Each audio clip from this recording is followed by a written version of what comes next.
అందులో తమరు కూడా భాగస్వామి అధ్యక్ష. తమరు అప్పుడప్పుడు చర్చ సందర్భంగా చెప్తుంటారు. ఇంజనీరింగ్ విద్యార్థిగా మాసాప్ ట్యాంక్లో ఉంటూ నేను కూడా లాఠీ దెబ్బలు తిన్నా చంద్రశేఖర్ గారు అని చెప్పి నాతో మీరు 2-3 సార్లు తమరే అన్నారు అధ్యక్ష. 69లో జరిగిన మూమెంట్లో నేను కూడా 9th క్లాస్ కంప్లీట్ అయ్యి అప్పుడు 10th లోకి వచ్చి రిజర్వ్ పోలీసు వాళ్ళు కొట్టిన దెబ్బలు నేను కూడా పడ్డా అధ్యక్ష ఆ సిద్దిపేట పట్టణంలో. అట్లా ఉద్యమాల పరంపర కూడా చాలా దశాబ్దాల తరబడి కొనసాగింది అధ్యక్ష. అంతులేని వివక్ష, అంతులేనటువంటి అన్యాయం జరిగి తెలంగాణ సమాజం చాలా నలిగిపోయింది అధ్యక్ష. ఒక విషయంలో కాదు, చివరికి 2014లో తెలంగాణ ఏర్పడే నాటికి మనం అందరం కూడా ఆ క్షోభ బాధ అనుభవించిన వాళ్ళమే.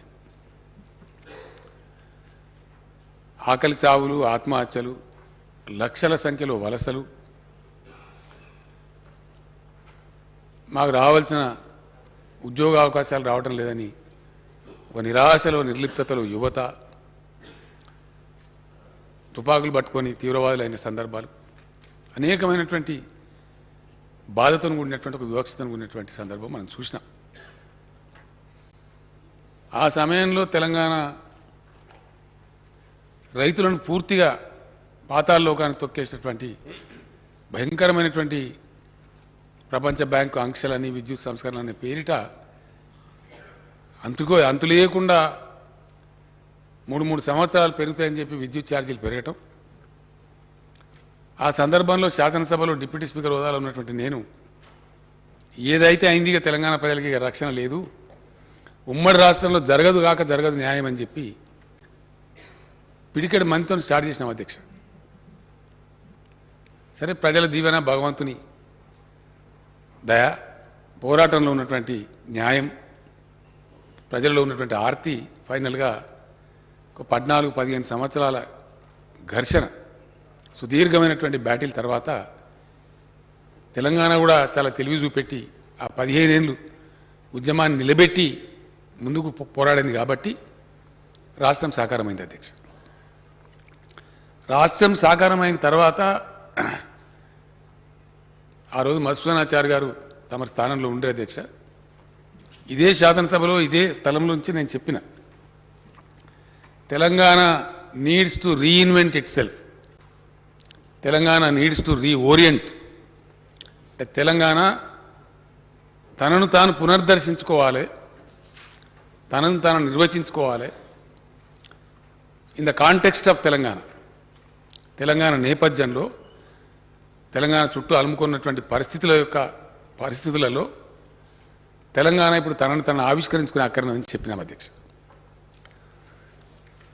ఎవరు ఏమన్నా సరే అధ్యక్ష, కొంతమంది బాధ్యత ఉన్న వాళ్ళు ఉన్నారు, కొంతమంది లేని వాళ్ళు ఉన్నారు, కొంతమంది కేవలం రాజకీయాల కోసం అరాకిరి పనులు చేసే వాళ్ళు ఉన్నారు.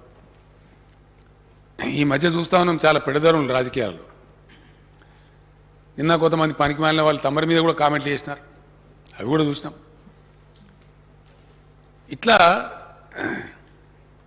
ఎవరు ఏం చేసినా కూడా నేను చాలా సందర్భాల్లో బయట చెప్పిన అధ్యక్ష, సభలో కూడా చెప్పిన, మళ్ళీ ఒకసారి తమ ద్వారా గౌరవ సభ్యులకు, సభ ద్వారా ప్రజలకు కూడా నేను మనవి చేస్తా ఉన్నా అధ్యక్ష. వేరే పార్టీలకు, వేరే వ్యక్తులకు రాజకీయాలంటే ఒక గేమ్ అధ్యక్ష, కానీ మాకు టీఆర్ఎస్ పార్టీకి రాజకీయాలంటే ఒక టాస్క్, పవిత్రమైన కర్తవ్యం. మేము ఏది తీసుకున్నా అట్లా సీరియస్గా తీసుకుంటాం అధ్యక్ష. ఎందుకంటే ఈ రాష్ట్రం తెచ్చిన వాళ్ళం మేము. ఇలా చాలా పొడుగు, ఎత్తు, అడ్డం మాట్లాడే వాళ్ళందరూ ఆ రోజు ఎక్కడ ఉన్నారో, ఏం చేసినారో ప్రజలకు తెలుసు. మేమేం చేసినామో కూడా ప్రజలకు తెలుసు. పేగులు దిగేదాకా ఈ పక్కన వ్యక్తులు ఇదే శాసనసభలో ఎట్లా కొట్లాడినరో, బయట ఎట్లా కొట్లాడినరో, ఎన్ని లాఠీ దెబ్బలు తిన్నారో, ఎన్ని జైల్లోకి పోయినరో. నిన్న మొన్నటి దాకా కూడా రైల్వే కేసులు ఎదుర్కొన్నారు మంత్రులు, చాలామంది మినిస్టర్లు. అట్లాంటి పోరాటం చేసి తెచ్చినాం. తెచ్చిన దాన్ని ఎవరో ఏదో చెప్తే, ఇంకోటి మేము చేసే పనిలో మా యొక్క ఏకాగ్రతను దెబ్బతీసే డిట్రాక్టర్స్ వ్యక్తిగతంగా నన్ను కూడా నిందించారు అధ్యక్ష. సరే చిల్లరగాలను వదిలిపెట్టినాం. ఏనుగు పోతే చిన్న చిన్నవి అరుస్తూ ఉంటాయని వదిలిపెట్టాం. మాకేం చేతగా కాదు, లేకపోతే మాకు సభ్యులు లేక కాదు, లేక శక్తి లేక కాదు. మా ఏకాగ్రత దెబ్బతినకూడదు కాబట్టి, మా లక్ష్యం తెలంగాణ ప్రజలు ఫెయిల్ కావద్దు కాబట్టి, ప్రజలు వాళ్ళ గుండె కోసి మా చేతిలో పెట్టినారు కాబట్టి, బాధ్యతగా ఈ రాష్ట్రాన్ని తీసుకొని పోవాలి కాబట్టి పోతా ఉన్నాం. అందులో మేము సఫలీకృతమైన అధ్యక్ష. ఉద్యమం జరిగిన సందర్భంలో ప్రధానమైనటువంటిది ఏంటంటే నీళ్లు, నిధులు, నియామకాలు. ఆ రోజు ఇంకా చాలా ఉన్నాయి, కానీ అస్తిత్వం ఉంది, సంస్కృతి ఉంది, భాష పరిరక్షణ ఉంది, అవన్నీ కూడా ఉన్నాయి. వాటితో పాటు ప్రధానమైనది ఏంటంటే మనిషికి నీళ్లు, నిధులు, ఈ మూడు కూడా ముఖ్యమైన నియామకాలు, ఉద్యోగాలు. తెలంగాణ ఉద్యోగం తెలంగాణకు రాదు, తెలంగాణ నీళ్లు తెలంగాణకు దక్కాయి, తెలంగాణ నిధులు మొత్తం తరలిపోతాయి. హుడా భూములు అమ్మి కదా అధ్యక్ష, హుడా భూములు అమ్మి వేరే ప్రాంతంలో ఖర్చు పెట్టారు. ఆ రోజున ఘనత వహించిన మన తెలంగాణ నాయకులు ఇంకో దానికోసం పెదవులు మూసిరు. ఫ్యాక్ట్ అది, చరిత్ర చెప్పిన సత్యం. అందువలన వాళ్ళు ఇష్టం వచ్చినట్టు ప్రహారం చేసిన వాళ్ళు జరిగింది. 3 విషయాలు ప్రధానంగా భాషా పరిరక్షణ జరిగింది అధ్యక్ష. ఇలా తెలంగాణ భాష పెడితేనే సినిమా హీరో క్లిక్ అవుతున్నాడు తెలుగు సినిమాలో. ఒకప్పుడు జోకర్లో పెట్టింది. తెలంగాణ సంస్కృతి, బతుకమ్మ, బోనాలు, పోచమ్మ ఎంత వైభవంగా మా శ్రీనివాస్ యాదవ్ గారు నాతో ఎంత కొట్లాడతారో, మా హైదరాబాద్ నగర నాయకులు, మా దానం నాగేంద్ర వీళ్ళంతా, శాసనసభ్యులంతా వచ్చి సార్ 10 కాదు 15 కోట్లు కావాలి, 20 కోట్లు కావాలి, ఇంకా గుళ్ళకు ఎక్కువేయాలి, అర్చకులు కూడా మా గుళ్ళకు ఎక్కువేయాలి, ధూపదీప నైవేద్యం ప్రతి గుడికి ఇవ్వాలి. కలిగింది కాబట్టి కొట్లాడుతున్నారు, తీసుకుపోతున్నారు, పెడుతున్నారు, ప్రజలు సంతోషంగా అన్ని సంబరాలు చేసుకుంటున్నారు. తెలంగాణ భాష, సంస్కృతి, తెలంగాణ వైభవం, తెలంగాణ పండగలు ఎక్కడిది అధ్యక్ష అడిగితే మాట్లాడే దిక్కు సేవాలాల్ మహారాజ్ జయంతిని అధికారికంగా జరుపుతున్నాం, సమ్మక్క సారక్క జయంతి జరుపుతున్నాం, ఎన్నో పండుగలు అధికారికంగా జరుపుతున్నాం బాజప్తాగా. వాటిని రక్షించుకున్నాం. అట్లనే నీళ్ళ వాటర్ తెచ్చుకున్నాం అధ్యక్ష. ఎంత బ్రహ్మాండంగా తెచ్చుకున్నాం అంటే కొట్లాడుతున్నాం, ఇంకా కొట్లాడుతున్నాం, పోరాటం కంటిన్యూ అవుతుంది. బట్ ఇప్పటికే నేనే వాదించిన అధ్యక్ష, సమైక్య రాష్ట్ర ముఖ్యమంత్రులతో వేస్ట్ పోతున్నాయా గోదావరిలో నీళ్లు, మాకు ఇస్తేం బాయ్, వాళ్ళు ఇయ్యలే, మేము తెచ్చి చూపించినాం. ఇయ్యాల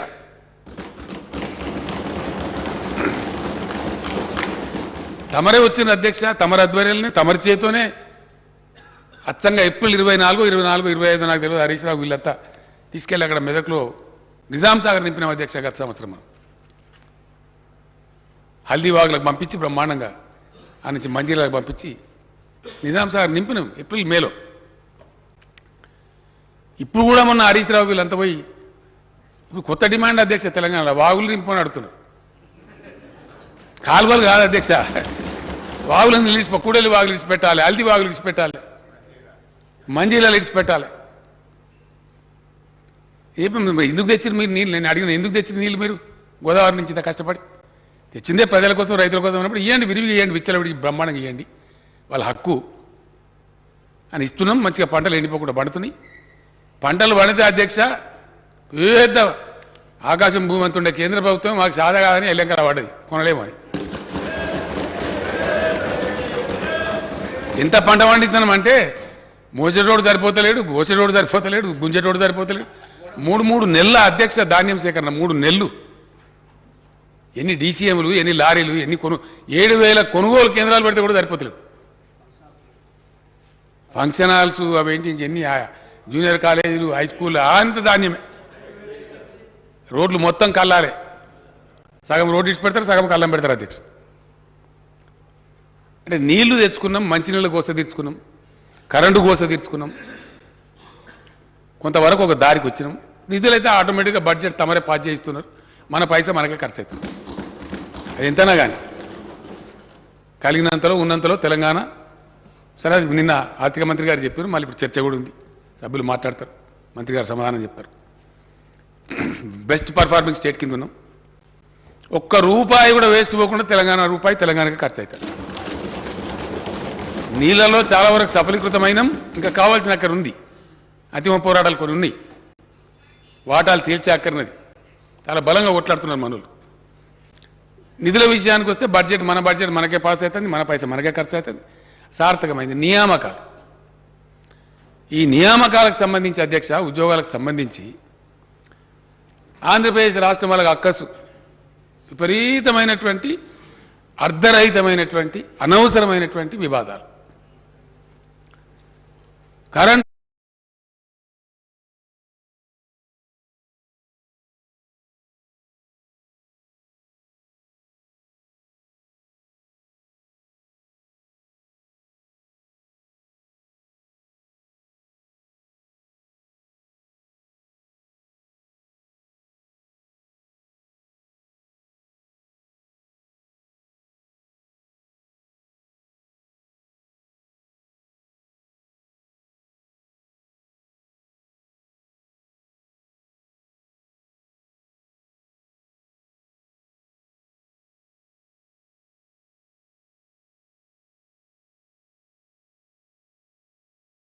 అయింది కానీ శాశ్వతంగా ఈ కారణం నుంచి ఏ ఉద్యోగం వచ్చినా 95% ఎక్కడి నుంచి అధ్యక్ష?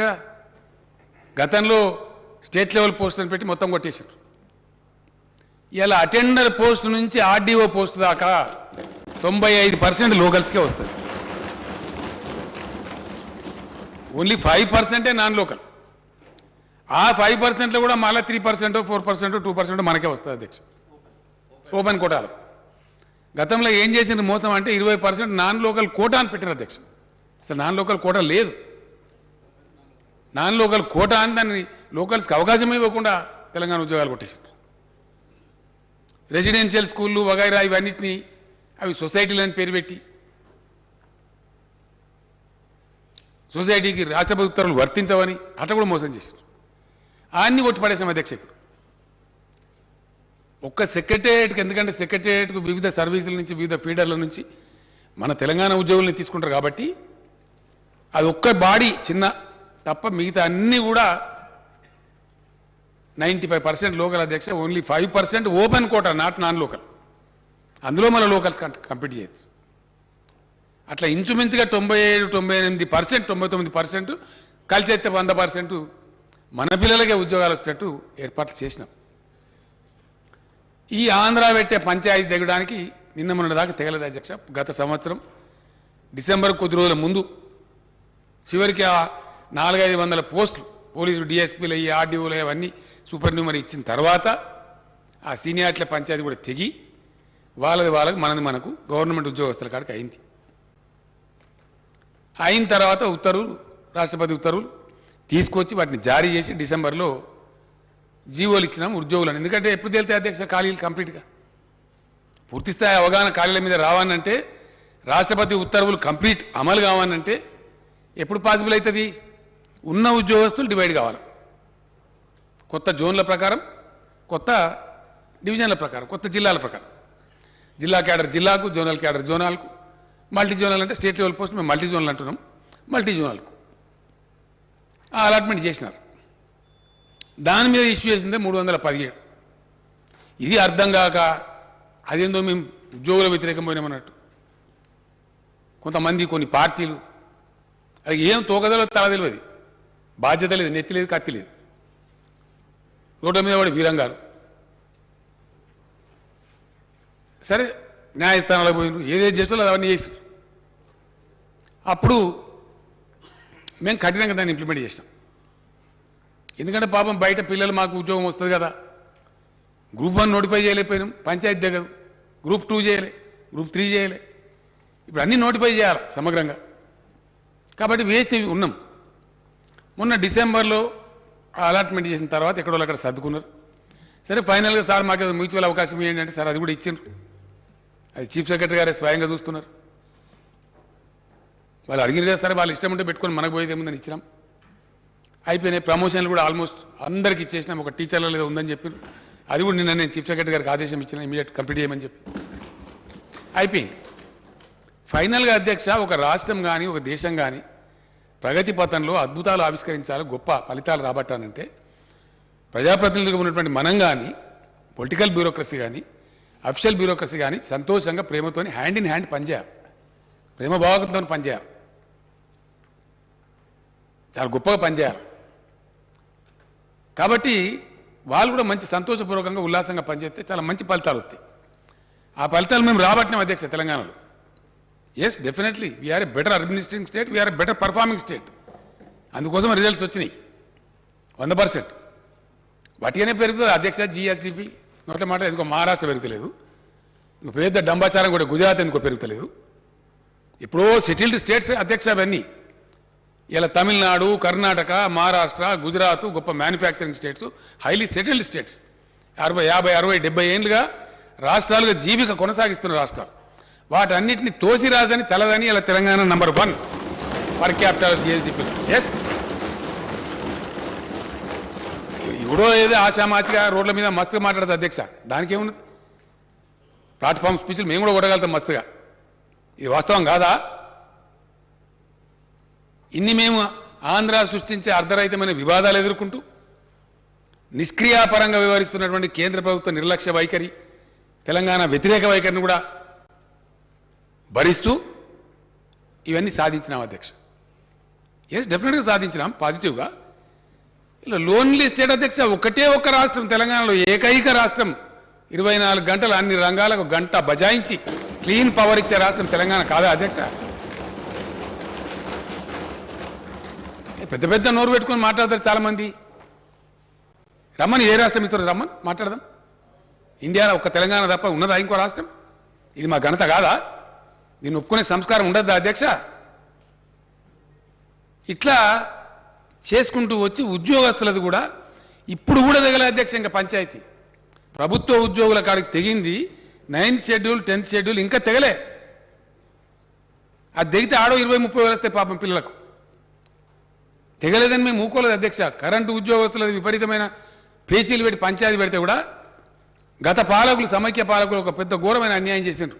ఎలక్ట్రిసిటీ డిపార్ట్మెంట్లో పనిచేసిన పిల్లలకు సబ్ స్టేషన్ల కాడ పెట్టి వాళ్ళని అర్ధాకలతో చంపి నాశనం పట్టించారు వాళ్ళని. అట్లాంటి వాళ్ళకి ఎంతమందికి అధ్యక్ష మేము 22,722 మంది పిల్లలను ఎలక్ట్రిసిటీలో రెగ్యులరైజ్ చేసినాం. మేము వాళ్ళ కడుపు నుండి అన్నం పెడతా ఉన్నాం.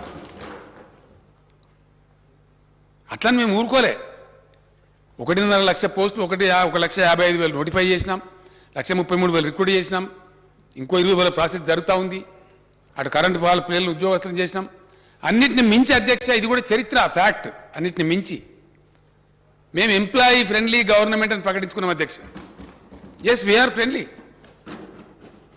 ఒక దుర్మార్గమైన విధానం సమైక్య పాలకులు చేసినారు. కాంట్రాక్ట్ ఉద్యోగం, కడుపు కొట్టే పని.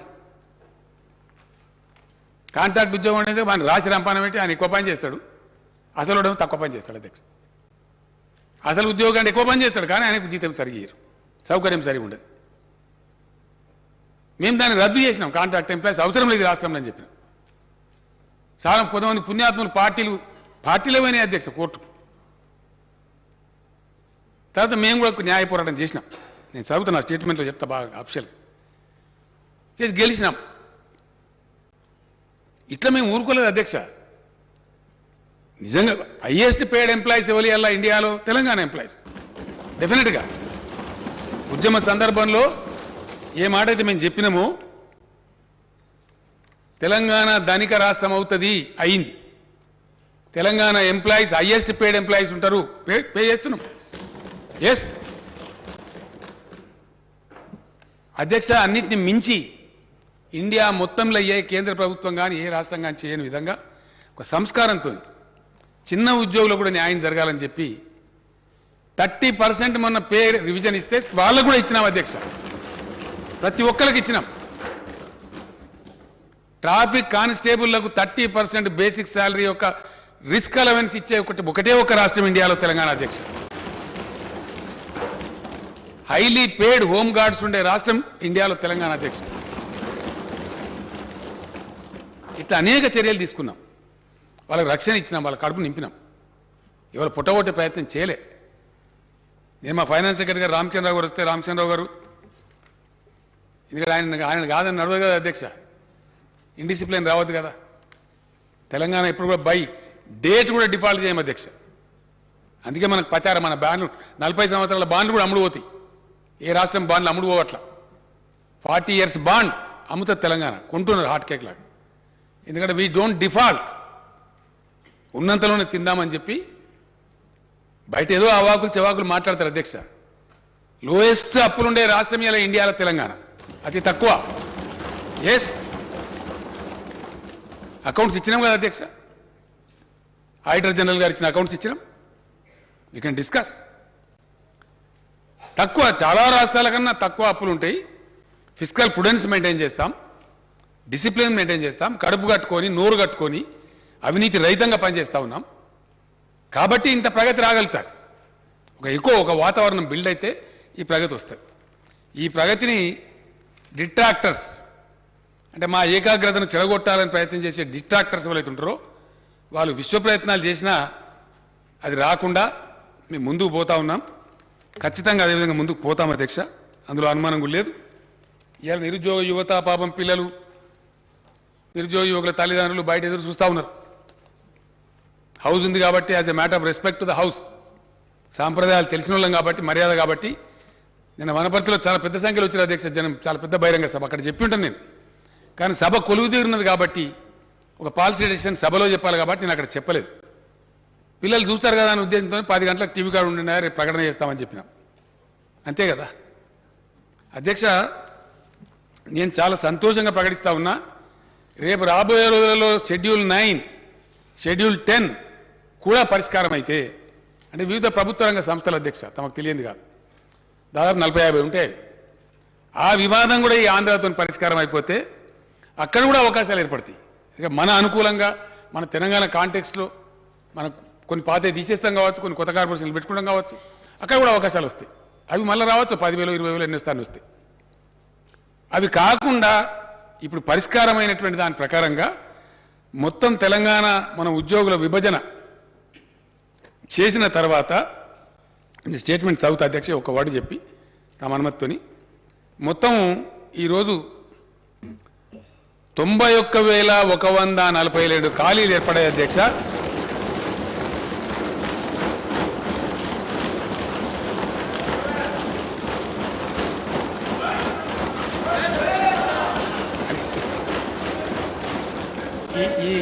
ఈ 91,142 ఉద్యోగాలకు ఈ రోజు నుంచే మొత్తం నోటిఫై చేసేస్తారు అధ్యక్ష, టుడే ఇట్ సెల్ఫ్.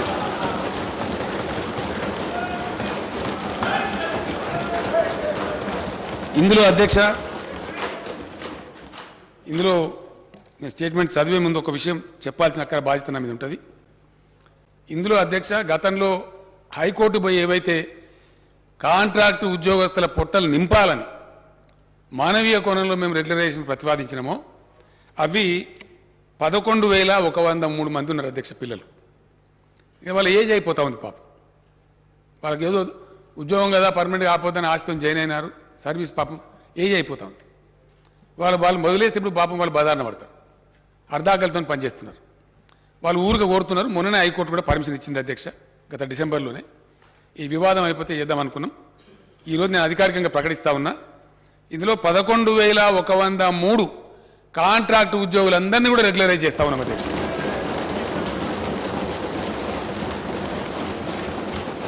మిగిలినటువంటి తమరు ప్రతిపాదించిన మన లెజిస్లేచర్ ఉద్యోగాలు కూడా ఉన్నాయి అధ్యక్ష, అది కూడా చెప్తే నేను డీటెయిల్స్ వస్తాయి.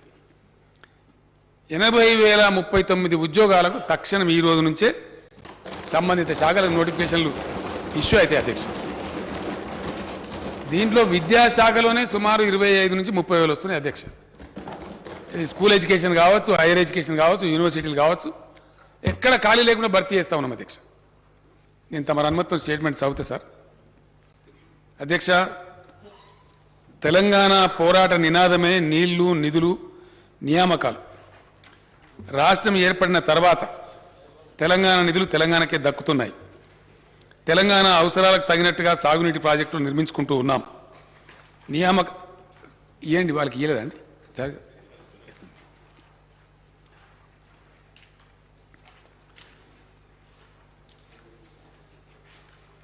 సాగునీటి ప్రాజెక్టులు నిర్మించుకుంటూ ఉన్నాం.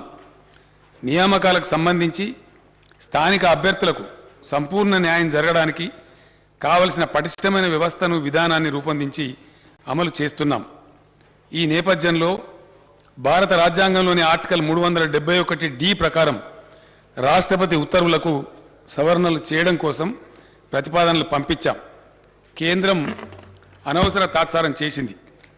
దీంతో నేనే స్వయంగా అనేక మార్లు ఢిల్లీకి వెళ్లి గౌరవ ప్రధానమంత్రి గారిని గౌరవ రాష్ట్రపతి గారిని కలిసి దీనికి ఉన్న ప్రాముఖ్యతను వివరించారు. దీనికోసమని ప్రత్యేకంగా అధికారుల బృందాన్ని ఢిల్లీలో పెట్టి ప్రభుత్వం నిరంతర ప్రయత్నం చేసింది. రాష్ట్ర ప్రభుత్వం చేసిన ప్రయత్నాల ఫలితంగా రాష్ట్రపతి ఉత్తర్వుల సవరణ సాధ్యమైంది. ఇది తెలంగాణ ప్రజల చిరకాల ఆకాంక్షను నెరవేర్చిన చరిత్రాత్మకమైనటువంటి విజయం. తెలంగాణ ప్రభుత్వం కృషి వల్ల ఇక నుంచి ప్రభుత్వ ఉద్యోగాలలో అత్యంత దిగువ స్థాయి క్యాడర్ నుంచి ఉన్నత స్థాయి క్యాడర్ దాకా, అంటే అటెండర్ నుంచి ఆర్డీఓ దాకా స్థానిక అభ్యర్థులకు 95% రిజర్వేషన్ అమలవుతుందని తెలియజేయడానికి నేను సంతోషిస్తూ ఉన్నాను. దేశంలో స్థానికులకు ప్రభుత్వ ఉద్యోగ నియామకాల్లో 95% రిజర్వేషన్ సాధించిన ఒకే ఒక్క రాష్ట్రం తెలంగాణ రాష్ట్రం. అధ్యక్ష, అర్ధ శతాబ్దం పాటు తెలంగాణకు జరిగిన అన్యాయ పరంపరను టీఆర్ఎస్ ప్రభుత్వం అంతం చేయగలిగింది అని చెప్పడానికి నేను గర్విస్తా ఉన్నాను. కొత్తగా సాధించుకున్న రాష్ట్రపతి ఉత్తర్వుల మేరకు స్థానిక అభ్యర్థులకు రిజర్వేషన్ శాతం పెరగడమే కాకుండా స్థానిక రిజర్వేషన్ పరిధిలోకి వచ్చే పోస్టుల సంఖ్య కూడా గణనీయంగా పెరిగింది. గత ఉత్తర్వుల ప్రకారం RDO, DSP, CTO, RTO, district registrar, excise superintendent తదితర గ్రూప్ 1 ఉద్యోగాలకు లోకల్ రిజర్వేషన్ వర్తించేది కాదు. కానీ ఇప్పుడు ఇవన్నీ కూడా లోకల్ రిజర్వేషన్ల పరిధిలోకి తీసుకొచ్చాం. గతంలో ఉన్న రాష్ట్రపతి ఉత్తర్వుల ప్రకారం 60 నుంచి 80% వరకు మాత్రమే లోకల్ రిజర్వేషన్ పరిధి ఉండేది. ఇప్పుడు అన్ని పోస్టులకు 95% లోకల్ రిజర్వేషన్ వర్తిస్తుంది. అధ్యక్ష, స్థానిక అభ్యర్థులు తమ స్వంత జిల్లా, స్వంత జోన్, మల్టీ జోన్లలో 95% రిజర్వేషన్ సౌకర్యాన్ని కలిగి ఉండడమే కాక ఇతర జిల్లాలు, జోన్లు, మల్టీ జోన్లలో 5% ఓపెన్ కోటాకు ఉద్యోగాలకు పోటీ పడవచ్చు. స్థానిక అభ్యర్థులు తమ జిల్లాలో జిల్లా క్యాడర్ పోస్టులకు, తమ జోన్లోని జోనల్ క్యాడర్ పోస్టులకు అర్హత కలిగి ఉంటారు. నిరుద్యోగ యువత ఆయా ఉద్యోగాలకు పోటీ పడటానికి గతం కన్నా ఎక్కువ అవకాశాలు లభిస్తాయని తెలియజేస్తున్నాను. 7 జోన్లు, 33 జిల్లాల వారీగా ఉద్యోగ నియామకాలు చేపట్టడం వల్ల రాష్ట్రంలోని మారుమూల ప్రాంతాల్లో ఉద్యోగ ఖాళీలు, సిబ్బంది కొరత వంటి సమస్యలు తీరుతాయి. కొత్త రాష్ట్రం ఆవిర్భావం అనేది భౌగోళిక విభజనతో పాటు ఉద్యోగులు, ఆస్తుల విభజనతో కూడుకున్న ప్రక్రియ. ప్రభుత్వ సంస్థలు మాత్రమే కాక ఆంధ్రప్రదేశ్ పునర్వ్యవస్థీకరణ చట్టంలోని 9, 10 షెడ్యూళ్ల కింద పేర్కొన్న ప్రభుత్వ పరిధిలోని వివిధ వాణిజ్య సంస్థలు, ఇతర సంస్థలకు చెందిన ఆస్తులు, ఉద్యోగాల విభజన కూడా ముడిపడి ఉంది. అయితే ఈ ప్రక్రియకు కేంద్ర ప్రభుత్వం ఆదేశాలతో సంబంధం ఉంది. ఆంధ్రప్రదేశ్ రాష్ట్రం సృష్టిస్తున్న అర్ధరహిత వివాదాలు, కాలికేస్తే మెడకు, మెడకేస్తే కాలికి వేసినట్టుండే దుర్మార్గ వైఖరి, దీనికి తోడు కేంద్ర ప్రభుత్వ బాధ్యత రాహిత్యం, నిర్లిప్తత వల్ల ఈ ప్రక్రియ ఇప్పటికీ ఇంకా పూర్తి కాలేదు. తెలంగాణ ప్రభుత్వం ఏర్పడిన తర్వాత తెలంగాణ కేంద్రంగా ప్రణాళికలను, విధానాలను రూపొందించుకున్నాం. తెలంగాణ అవసరాలకు తగిన విధంగా పరిపాలనా సంస్కరణలు అమల్లోకి తెచ్చాం. వివిధ శాఖలను పునర్వ్యవస్థీకరణ చేసి బలోపేతం చేసే దిశగా చర్యలు తీసుకున్నాం. సాగునీరు, వ్యవసాయం, విద్య, వైద్యం, ఆరోగ్యం, గ్రామీణ ప్రాంతాల్లో నీటి సరఫరా, పంచాయతీరాజ్ వంటి కీలకమైన శాఖలను తెలంగాణ దృక్పథంతో కొత్తగా తీర్చిదిద్దుకున్నాం. తెలంగాణ ప్రభుత్వ పరిపాలన సజావుగా సాగడం కోసం అవసరమైన 1,12,307 కొత్త పోస్టులను మంజూరు చేసింది. దీంతో పాటు రాష్ట్రంలో ఖాళీగా ఉన్న పోస్టులను గుర్తించి మొత్తం 1,56,254 పోస్టులు భర్తీ చేయాలని నిర్ణయించి ఇప్పటి వరకు 1,33,942 పోస్టులను భర్తీ చేసింది. మిగిలిన పోస్టుల భర్తీ ప్రక్రియ కొనసాగుతూ ఉన్నది. కొత్తగా ఏర్పడిన మల్టీ జోన్ల వివరాలు ఈ కింది విధంగా ఉన్నాయి. జోన్ 1 కాళేశ్వరం జోన్ అధ్యక్ష ఆసిఫాబాద్ అంటే ఇందులో ఉన్న జిల్లాల పేర్లు నేను చెప్తా ఉన్నా అధ్యక్ష ఆసిఫాబాద్ కుమ్రం భీం మంచిర్యాల పెద్దపల్లి జయశంకర్ భూపాలపల్లి ములుగు జిల్లాలు జోన్ కాళేశ్వరంలో జోన్ 1లో ఉన్నాయి అధ్యక్ష బాసర జోన్ 2 ఆదిలాబాద్ నిర్మల్ నిజామాబాద్ జగిత్యాల జిల్లాలు ఈ బాసర జోన్లో ఉన్నాయి అధ్యక్ష అదేవిధంగా వేములవాడ రాజన్న జోన్ కరీంనగర్ రాజన్న సిరిసిల్ల సిద్దిపేట మెదక్ కామారెడ్డి జిల్లాలు రాజన్న జోన్లో ఉన్నాయి అధ్యక్ష భద్రాద్రి జోన్ కొత్తగూడెం భద్రాద్రి ఖమ్మం మహబూబాబాద్ వరంగల్ హన్మకొండ జిల్లాలు ఈ భద్రాద్రి జోన్లో ఉన్నాయి అధ్యక్ష అదేవిధంగా జోన్ 5 యాదాద్రి జోన్ సూర్యాపేట నల్లగొండ యాదాద్రి భువనగిరి జనగాం జిల్లాలు యాదాద్రి జోన్లో ఉన్నాయి అధ్యక్ష చారిత్రాత్మక చార్మినార్ జోన్లో మేడ్చల్ మల్కాజిగిరి హైదరాబాద్ రంగారెడ్డి సంగారెడ్డి వికారాబాద్ జిల్లాలు ఇందులో అంతర్భాగంగా ఉన్నాయి అధ్యక్ష జోన్ 7 జోగులాంబ జోన్ మహబూబ్ నగర్ నారాయణపేట జోగులాంబ గద్వాల వనపర్తి నాగర్ కర్నూలు జిల్లాలు జోన్ 7లో ఉన్నాయి అధ్యక్ష రాష్ట్ర ప్రభుత్వం ప్రతిపాదించిన సవరణలకు గౌరవ రాష్ట్రపతి గారు ఆమోదం తెలపడంతో 2021లో తుది ఉత్తర్వులు జారీ అయ్యాయి ఈ ఉత్తర్వులకు అనుగుణంగా స్థానిక క్యాడర్ వ్యవస్థీకరణ ప్రక్రియ గతేడాది ఆగస్టులో పూర్తి అయింది పలు ఉద్యోగ సంఘాలతో చర్చల తర్వాత ప్రస్తుత ఉద్యోగులను కొత్త స్థానిక క్యాడర్ల కింద కేటాయించే ప్రక్రియను గతేడాది డిసెంబర్లో ప్రభుత్వం పూర్తి చేసింది దీంతో ప్రతి జిల్లా జోనల్ మల్టీ జోనల్ కొత్త స్థానిక క్యాడర్లలో నేరుగా భర్తీ చేయాల్సిన ఖాళీల వివరాలపై స్పష్టత వచ్చింది ఖాళీల భర్తీ గురించి నోటిఫికేషన్లు జారీ చేయడానికి మార్గం సుగమమైంది ఉమ్మడి రాష్ట్రం నుంచి తెలంగాణకు కాంట్రాక్టు ఉద్యోగులు వారసత్వంగా లభించారు ప్రభుత్వ రంగంలో ఇంత పెద్ద సంఖ్యలో కాంట్రాక్టు ఉద్యోగులు ఉండటం సబబు కాదని తెలంగాణ ప్రభుత్వం భావించింది ఈ నేపథ్యంలోనే రాష్ట్రం ఏర్పాటైన కొత్తలోనే 2014 జూన్ 2 నాటికి కాంట్రాక్టు ఉద్యోగులుగా పనిచేస్తున్న వారిని మానవీయ దృక్పథంతో ప్రభుత్వం రెగ్యులర్ చేయాలని నిర్ణయించింది అయితే కొన్ని రాజకీయ పార్టీలు సంకుచిత మనస్తత్వంతో కోర్టులు కేసులు వేసిన నేపథ్యంలో హైకోర్టు జారీ చేసిన తాత్కాలిక ఉత్తర్వుల కారణంగా ఈ ప్రక్రియ మధ్యలో నిలిచిపోయింది ప్రభుత్వం పట్టువిడవకుండా న్యాయ పోరాటం చేసింది ప్రభుత్వ పోరాటం ఫలితంగా గతేడాది డిసెంబర్ 7న సంబంధిత రిట్ పిటిషన్ను కొట్టేస్తూ హైకోర్టు ఆదేశాలను వెలువరించింది అవరోధాలన్నీ తొలగిపోయిన నేపథ్యంలో కాంట్రాక్టు ఉద్యోగుల సేవలను ప్రభుత్వం క్రమబద్ధీకరిస్తున్నది అధ్యక్ష ఇకపై రాష్ట్రంలో కాంట్రాక్టు పద్ధతిలో ఉద్యోగ నియామకాలు ఉండవు అని నేను స్పష్టంగా తెలియజేస్తూ ఉన్నాను యూనివర్సిటీల్లో 2020 బోధన పోస్టులను 2774 బోధనేతర పోస్టులను భర్తీ చేయాలని ప్రభుత్వం ప్రతిపాదించింది దీంతో మొత్తం ప్రత్యక్ష నియామక ఖాళీలు 91,142గా ఉన్నాయని తేలింది కాంట్రాక్టు ఉద్యోగుల రెగ్యులరైజేషన్ పోగా రాష్ట్రంలో నేరుగా నియామకం చేయాల్సిన ఖాళీల సంఖ్య 80,039గా ఉన్నట్టు తేలింది ఈ పోస్టుల భర్తీని వెంటనే చేపట్టాలని ప్రభుత్వం నిర్ణయించిందనే శుభవార్తను రాష్ట్ర నిరుద్యోగ యువతకు నేను తెలియజేయడానికి సంతోషిస్తా ఉన్నాను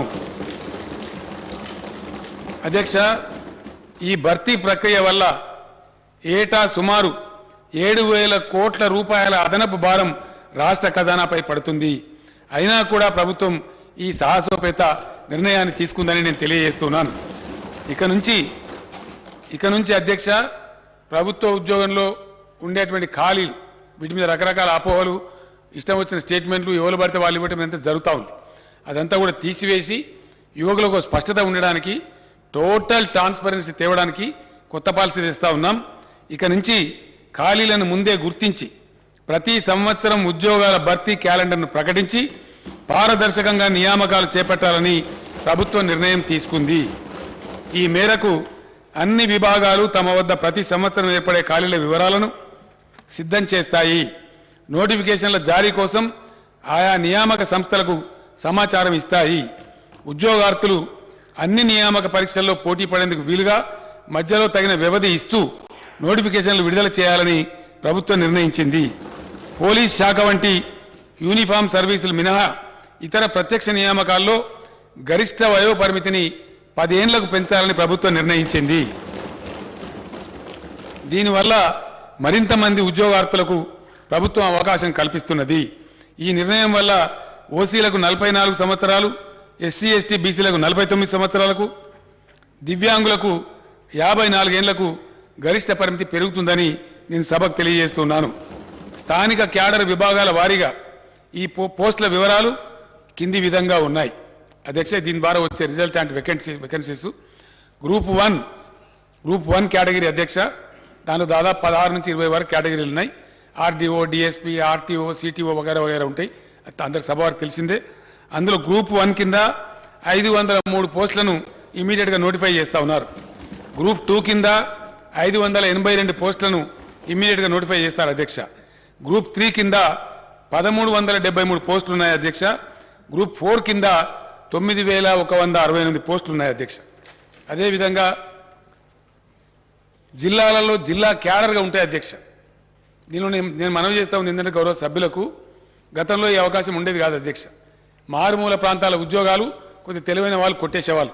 ఇప్పుడు ఎక్కడికక్కడనే ఉద్యోగ అవకాశం రావాలి కాబట్టి భూపాలపల్లి జిల్లాకు భూపాలపల్లిని రావాలా, ములుగు జిల్లాకు ములుగులనే రావాలా, గద్వాలలో రావాలా, ఆసిఫాబాద్లో రావాలి. కాబట్టి లోకల్ క్యాడర్ కూడా నూతన రాష్ట్రపతి ఉత్తర్వుల ప్రకారం నిర్ణయం చేశాం. ఇప్పుడు నేను మనవి చేస్తాను తమరికి, జిల్లా క్యాడర్ పోస్టులు 39,829.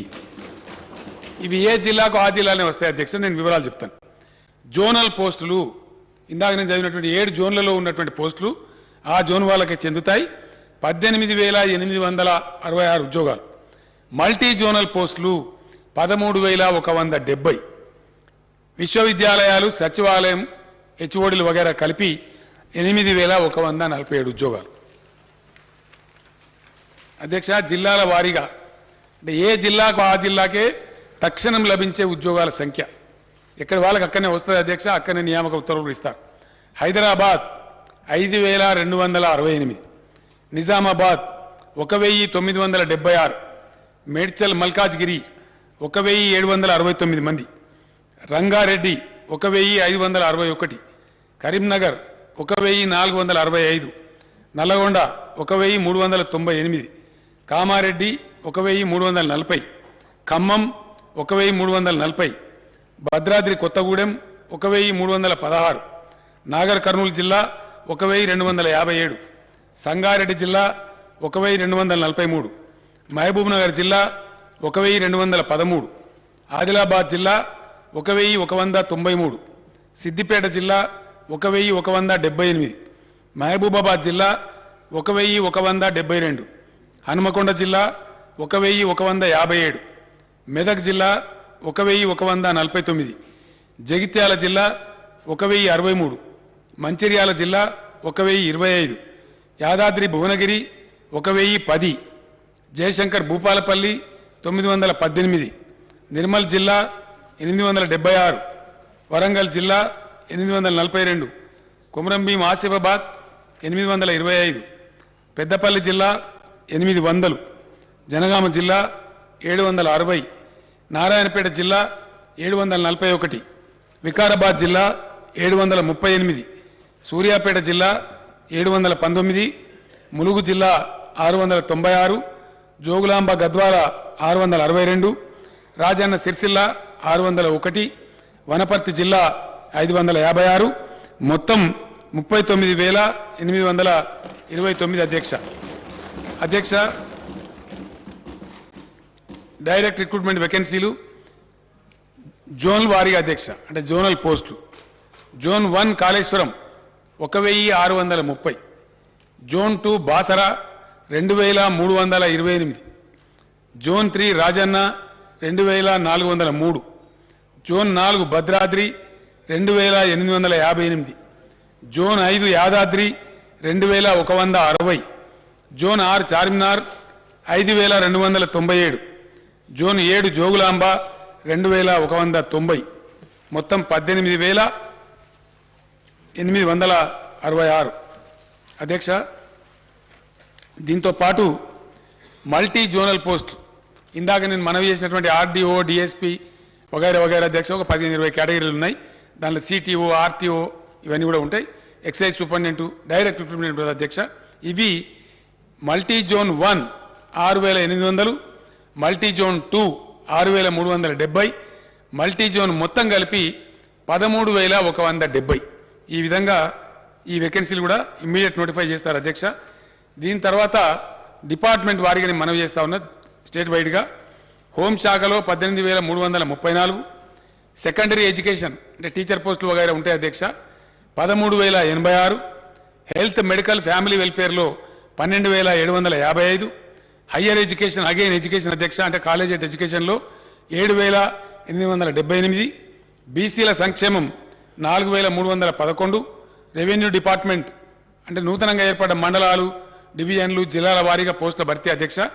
Revenue department 3,560, scheduled caste development department 2,879, irrigation మరియు కమాండ్ ఏరియా డెవలప్మెంట్ 2,692, ట్రైబల్ వెల్ఫేర్లో 2,399, మైనార్టీ వెల్ఫేర్లో 1,825, environment, forest and technology 1,598, Panchayati Raj మరియు రూరల్ డెవలప్మెంట్లో 1,455, లేబర్ మరియు ఎంప్లాయ్మెంట్ 1,221, ఫైనాన్స్ డిపార్ట్మెంట్లో 1,146, మహిళలు పిల్లలు అంటే మహిళా శిశు సంక్షేమం, హ్యాండిక్యాప్డ్ అండ్ సీనియర్ సిటిజన్స్ డిపార్ట్మెంట్లో 895, మున్సిపల్ అడ్మినిస్ట్రేషన్లో 859, అగ్రికల్చర్ మరియు కోఆపరేషన్లో 801, ట్రాన్స్పోర్ట్ రోడ్ బిల్డింగ్స్లో 563, న్యాయశాఖలో 386, ఎనిమల్ హస్బెండరీలో 353, జీఐడీలో 343, ఇండస్ట్రీస్ డిపార్ట్మెంట్లో 233, యూత్ టూరిజంలో 184, ప్లానింగ్ డిపార్ట్మెంట్లో 136, సివిల్ సప్లైస్ డిపార్ట్మెంట్లో 106, లెజిస్లేచర్లో అధ్యక్ష మన శాసనసభలో 25, ఎనర్జీలో అంటే పవర్ డిపార్ట్మెంట్లో 16, మొత్తం కలిపి 80,039 ఉద్యోగాలు వెంటనే తక్షణమే నోటిఫికేషన్లు విడుదల చేసి రిక్రూట్మెంట్ ప్రక్రియ మొదలవుతుందని చెప్పి సభ ద్వారా గౌరవ సభ్యులకు తమ ద్వారా గౌరవ సభ్యులకు సభకు తద్వారా రాష్ట్ర ప్రజానీకానికి తెలియజేస్తున్న అధ్యక్ష. ధన్యవాదాలు తెలియజేస్తాను.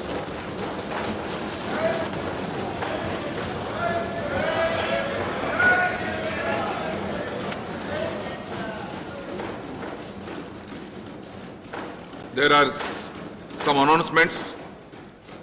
All the papers included in today's agenda are deemed to have been placed and laid on the table of the House. I am to announce to the House that cut motions to the demands for grants for the budget 2022-23 will be received up to 2 p.m. today, the 9th March 2022. One more announcement.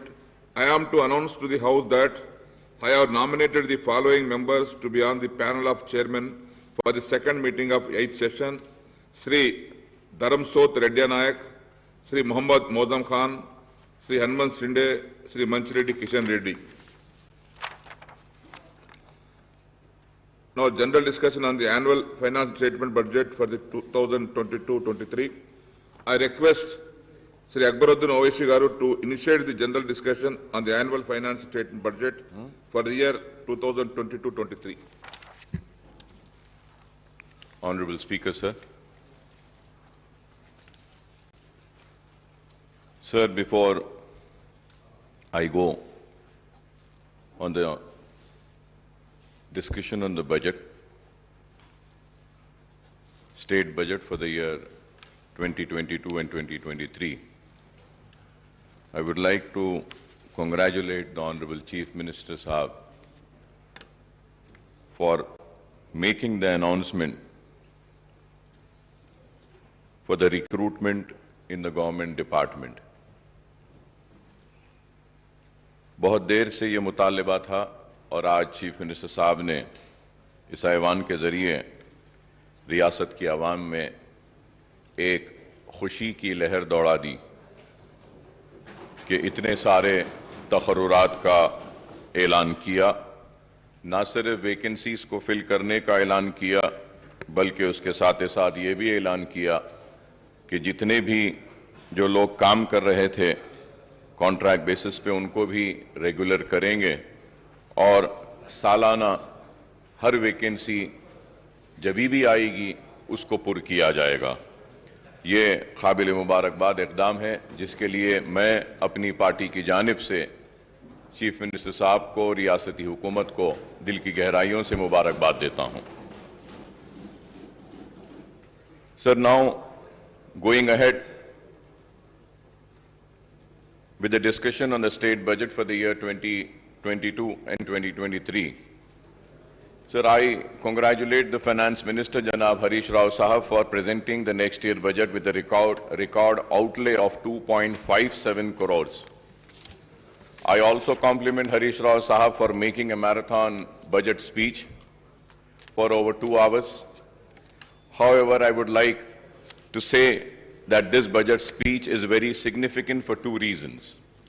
He has given a detailed account of the spectacular progress achieved by the Telangana state in the last 7 years since 2014.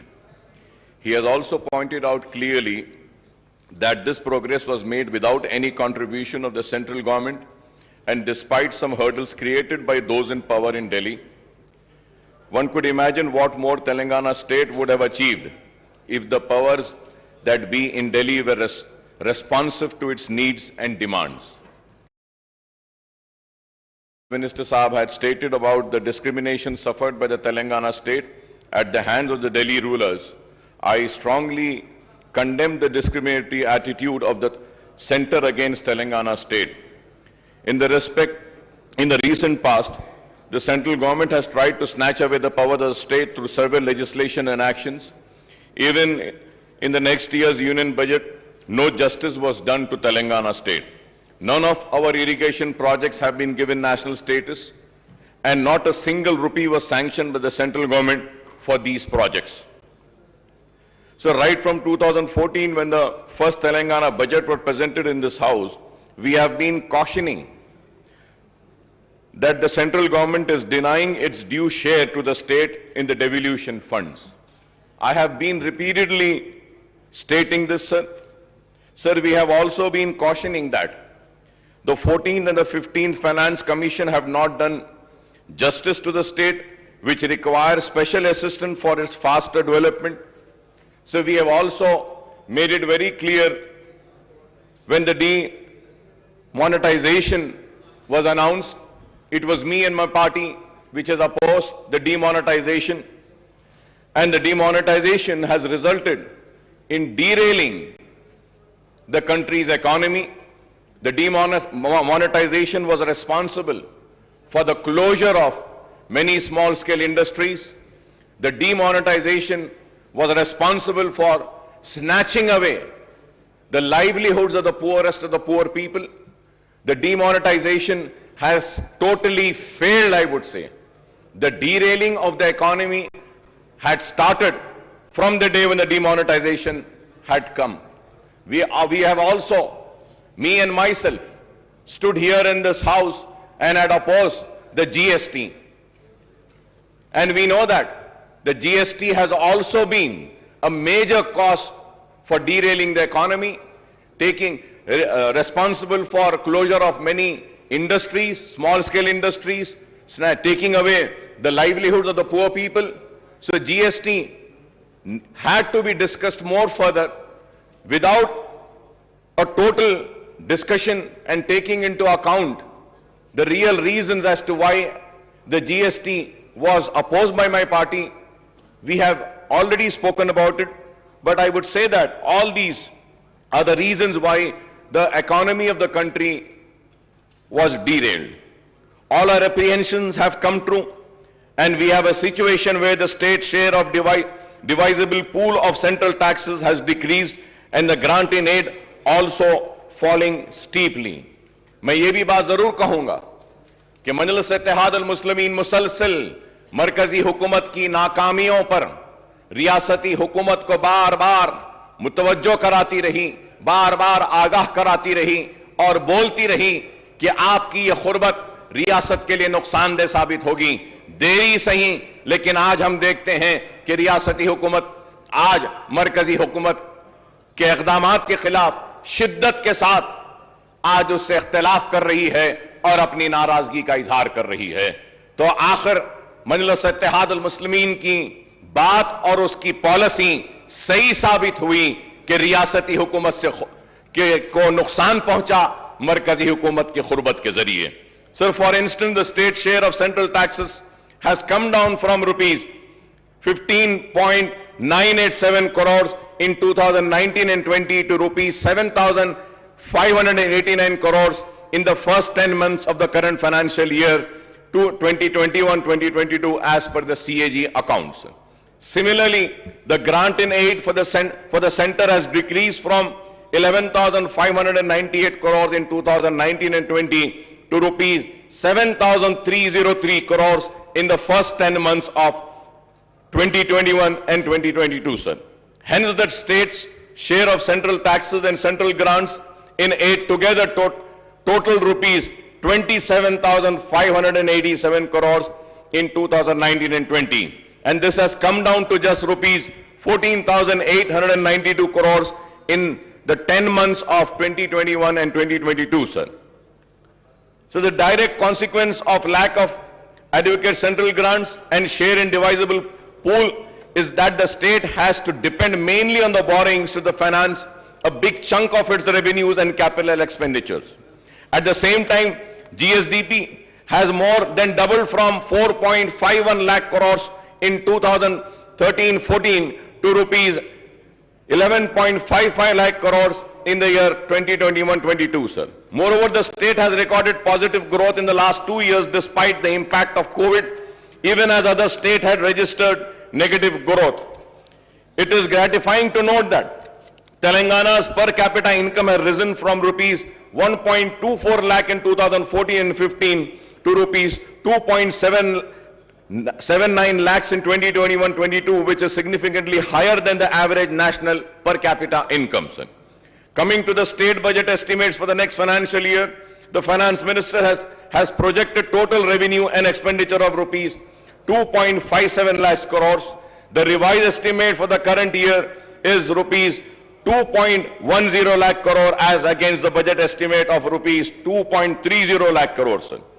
Honorable Speaker, sir, as per the CAG Telangana account, at a glance for the current financial year at the end of January 2022, the total receipts are rupees 1.43 lakh crores and total expenditure is rupees 1.37 lakh crores. The receipts include huge borrowings of rupees 44,366 crores. I must admit that the successive finance ministers of Telangana are incorrigible optimistic. Every time they present the state budget, they come up with a very impressive estimates, but the actual receipts and expenditure indicates a massive shortfall after year. Not only the estimates of the share of central taxes and the grant in aid are on a higher side every time, but the estimate of state-owned taxes revenue and non-tax revenues are projected beyond capacity of the revenue earnings department, sir. Let us take the figures of the current year's budget estimate and the actual for the last 10 months, sir. Sir, if we have to see the figures of the last 10 years, sir, the state-owned revenues are estimated at rupees 98,179 crores, but the actual receipts in 10 months are only 77,789 crores, that is 79% of the estimates. Similarly, the state non-tax revenues are projected at rupees 30,577 crores, but the actual receipts are 5,600 crores, that is 18% of the estimates. The state's own tax and non-tax revenues together were estimated at rupees 1,28,756 crores, but the actual receipt in 10 months amount to rupees 83,389 crores. The state is supposed to earn rupees 45,367 crores to achieve the year's budgeted target of rupees 35,367 crores as per the revised estimate. Honorable Speaker, sir, I don't think that the revenue earnings departments can perform miracles and achieve 10% target before the financial year which closes at March 31st. A direct consequence of the shortfall in revenue received is the huge shortfall in the state expenditure on both welfare schemes and developmental activities, sir. The statement of CAG report on state budget, sir, which clearly gives a picture to us. If we have to see, Honorable Speaker, sir,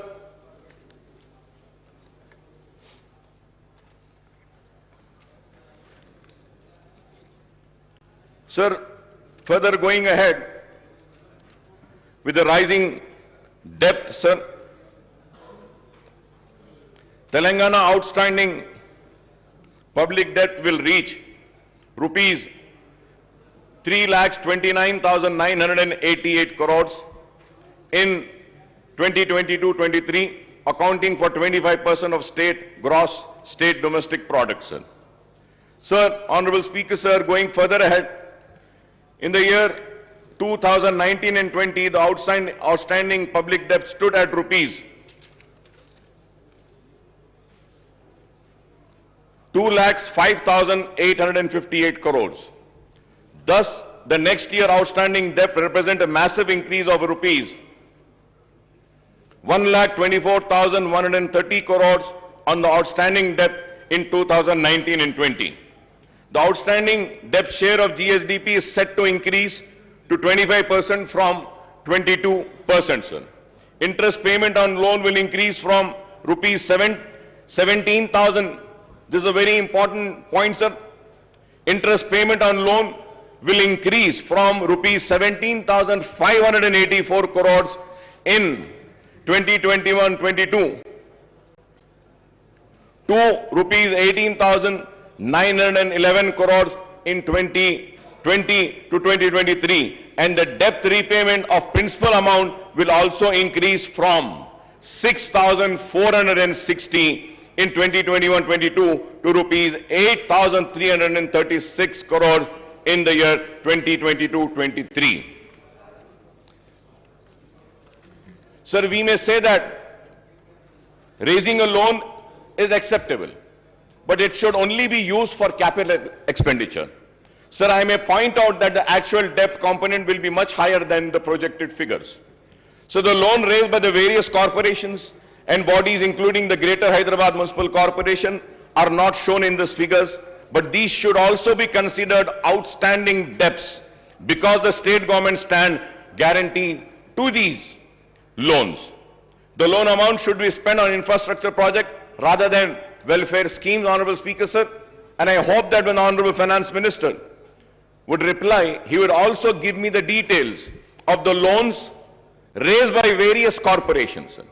Honorable Speaker, sir, as per the CAG report, budget allocated and actual revenues and expenditure, if we have to see, sir, for the financial year 2021, the budget estimate was 2,21,686.54.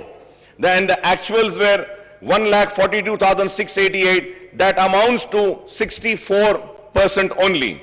When we see 2021, the budget estimate was 1,76,393.20. The actuals were 1,45,599.95. The percentage is 82.54. 2019 and 20, 1,37,226.53. Actuals were 1,32,508.87. Percentage was 96.56. 2018 and 19, 1,67,859.35. The actuals were 1,25,554.70, that is 74.80. 2017 and 18, budget estimate was 1,44,986.52.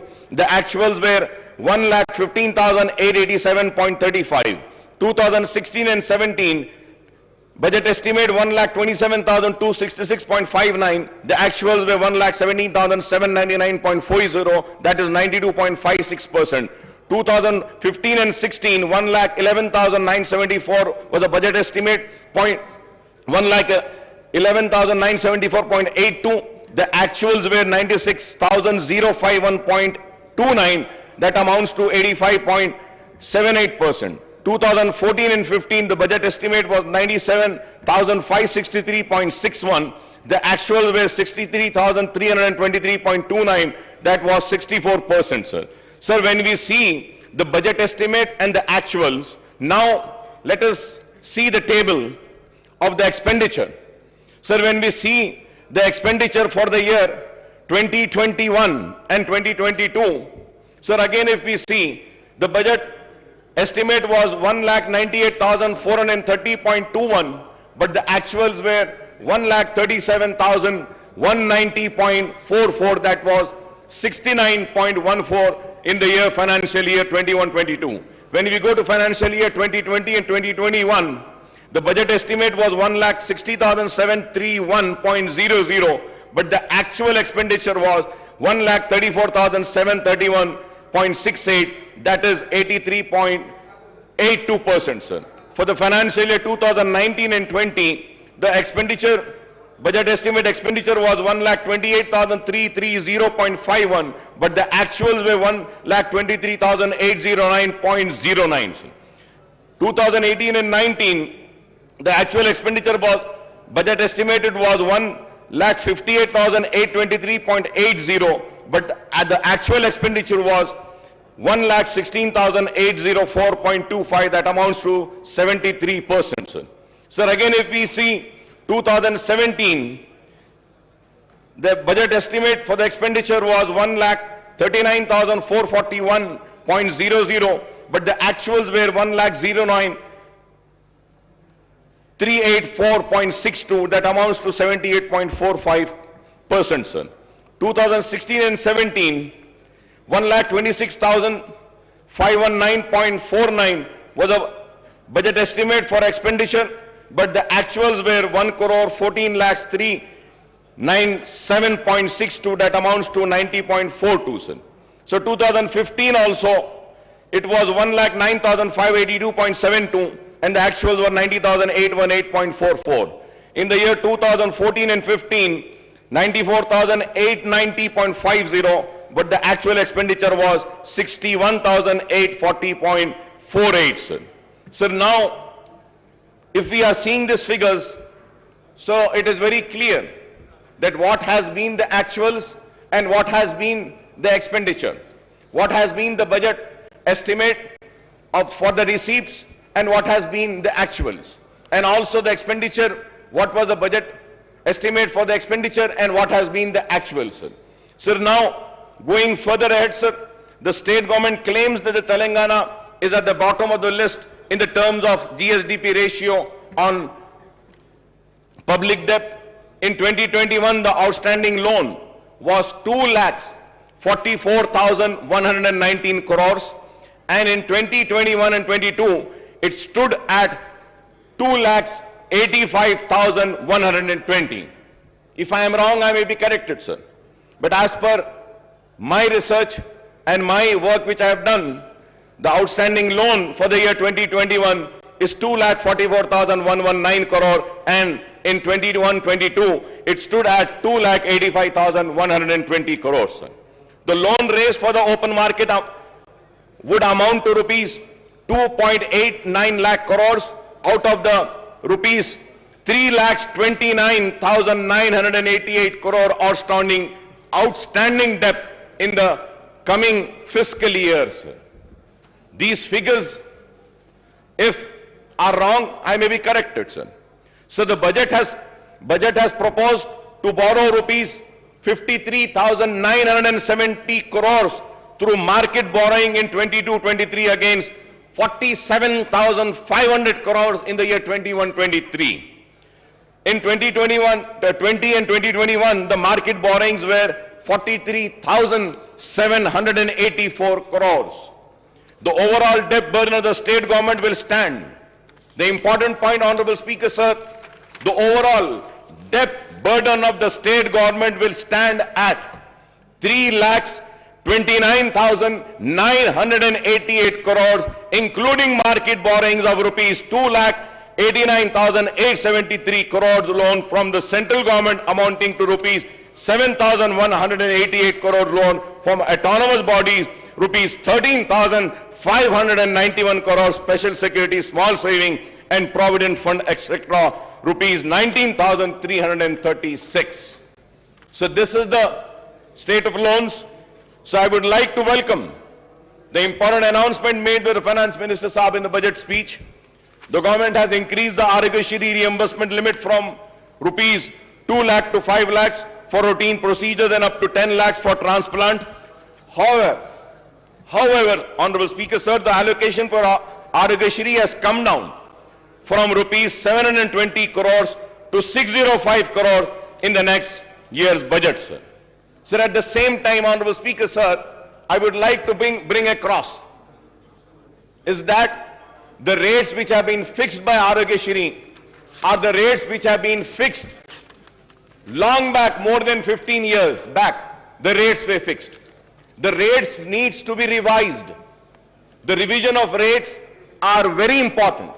Many private hospitals are not admitting the Arogashri patients. The reason is that the rates are very low. And most important, Honorable Speaker, sir, जब एक बीमार critical condition में आता है, critical care के लिए जब आता है और उसको सीसीयू में अगर ले जाना पड़ता है, Honorable Speaker, sir, the rates of Arogashri are only 4,000 rupees. Critical care unit में 4,000 में तो इलाज नहीं हो सकता. Sir, many hospitals in CCUs, they charge 40,000, 50,000, and few hospitals charge 1 lakh rupee a day. And the hospitals which MIM party runs, 2 hospitals we run. Sir, in those hospitals we charge only 11,000. No profit, no loss basis. But still, Arogashri is giving only 4,000 rupees. So with this, we cannot treat the poorest of poor patient. So kindly through you, I request the Honorable Health Minister, also the Finance Minister, to kindly look into this and please revise the rates of Arogashri, because it's the responsibility of the government to provide good health care and good education to the people. Sir, going further ahead, sir, the diet charges for cancer and TB patients have been increased from rupees 56,000 to rupees 112 and rupees 40 to rupees 80 for other patients, and this is welcome relief, sir. Sir, I may recall that in the previous budget session also I had raised the issue of pending bills of the private hospitals under Arogashri, but the issue is yet to be sorted out, and I hope that these issues are being taken care, sir. Sir, I also welcome the announcement that the first women university in the state of Telangana will be established soon. I understand that the University College for Women at Koti, which is an autonomous college under Osmania University, will be upgraded to be a women's university. I may also recall that there are huge numbers of vacancies and professors and associate and assistant professors in all the state universities, including specialized universities, including agriculture, horticulture, veterinary, and technological universities. Sir, there are vacancies of lecturers also in government degree, polytechnic and junior colleges. There are vacancies of lecturers also in the government degree and polytechnic and junior colleges. I request the government to take an early decision on the issue of raising the retirement age of the university faculty in all state and specialized universities to 65 years on par with the faculty of medical college, sir. Sir, I request the government to decide on the organization to take up the recruitment of the university faculty and the government lecturers, that is whether it should be done by Telangana State Public Service Commission or Telangana State Council for Higher Education or a new recruitment board to be constituted. Well, now we have announced that we are going to fill up all the vacancies. This is very important, sir. This is very important. I request the government to decide on the organization to take up the recruitment of the university faculty and the government lecturers, that is whether it should be done by Telangana State Public Service Commission or State Council of Higher Education or a new recruitment board to be constituted, sir.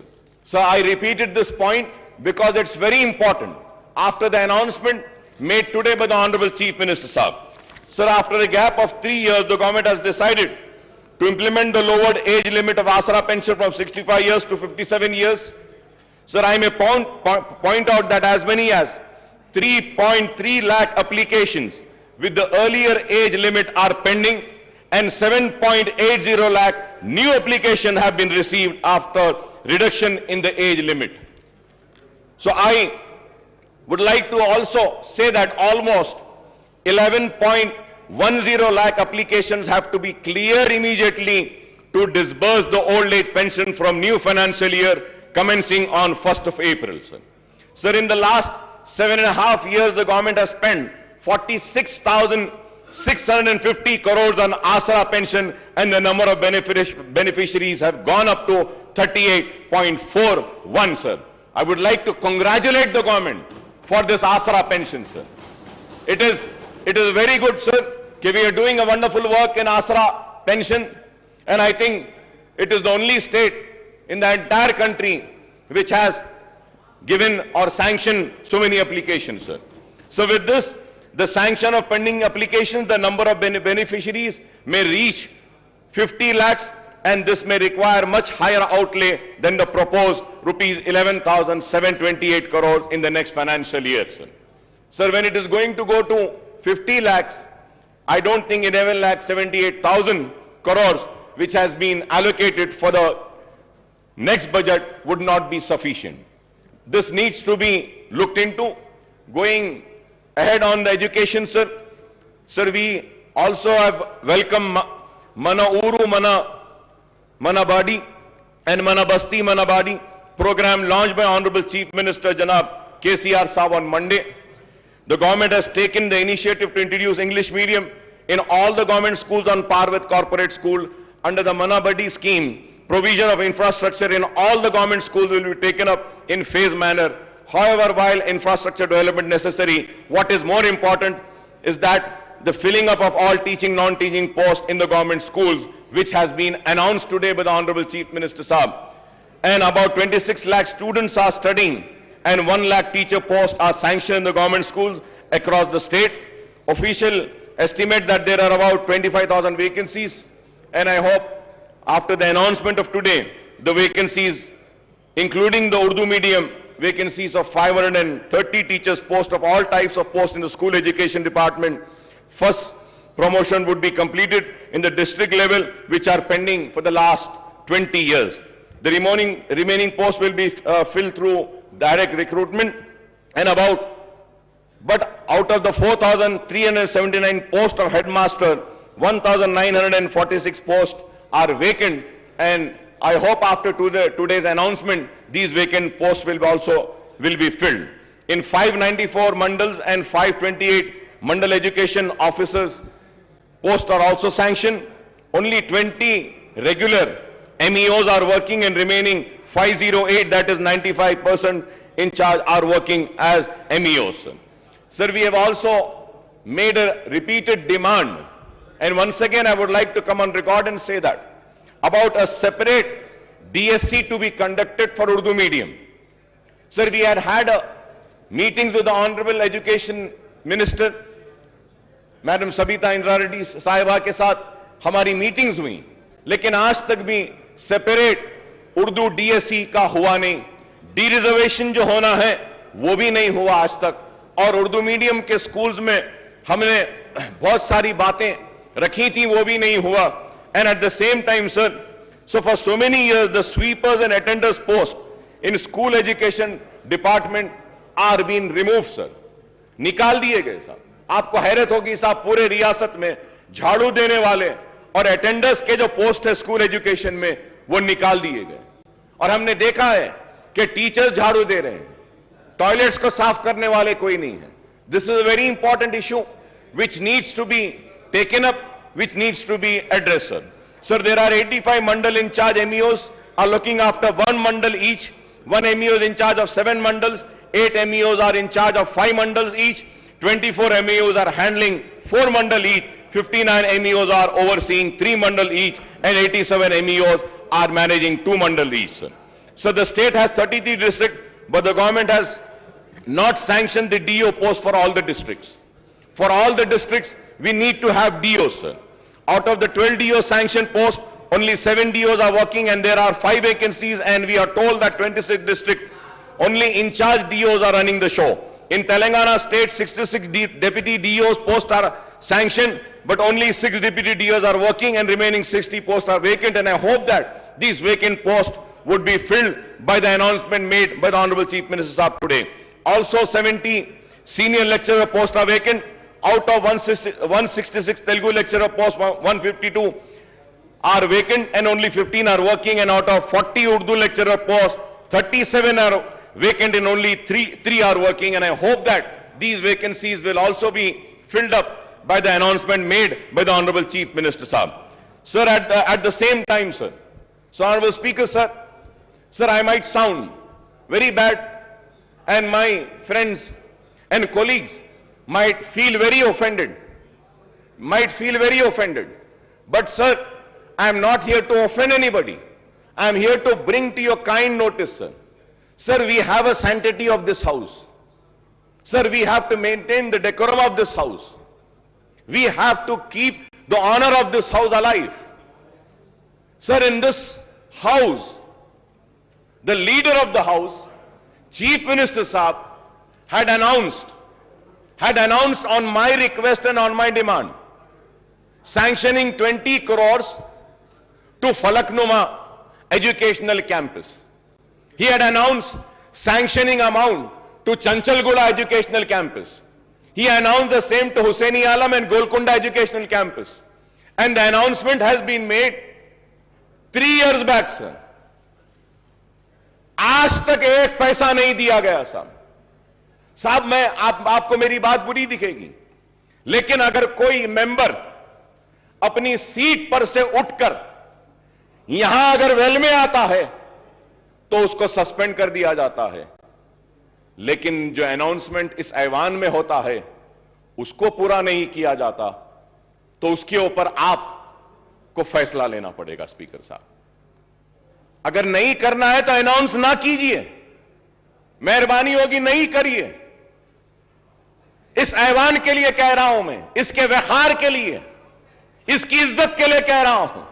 अगर इस ऐवान में होने वाले announcement को पूरा नहीं किया जाता तो फिर यह ऐवान की इज्जत की धज्जियां उड़ाने के बराबर है। तो मैं आपके जरिए हुकूमत से मुतालबा करूंगा कि जो ऐलान किया गया फलकनुमा कैंपस के लिए, जो ऐलान किया गया गोलकुंडा कैंपस के लिए, जो ऐलान किया गया हुसैनी आलम कैंपस के लिए, जो ऐलान किया गया चंचलगुड़ा कैंपस के लिए, वो ऐलान को पूरा करिए बराए मेहरबानी।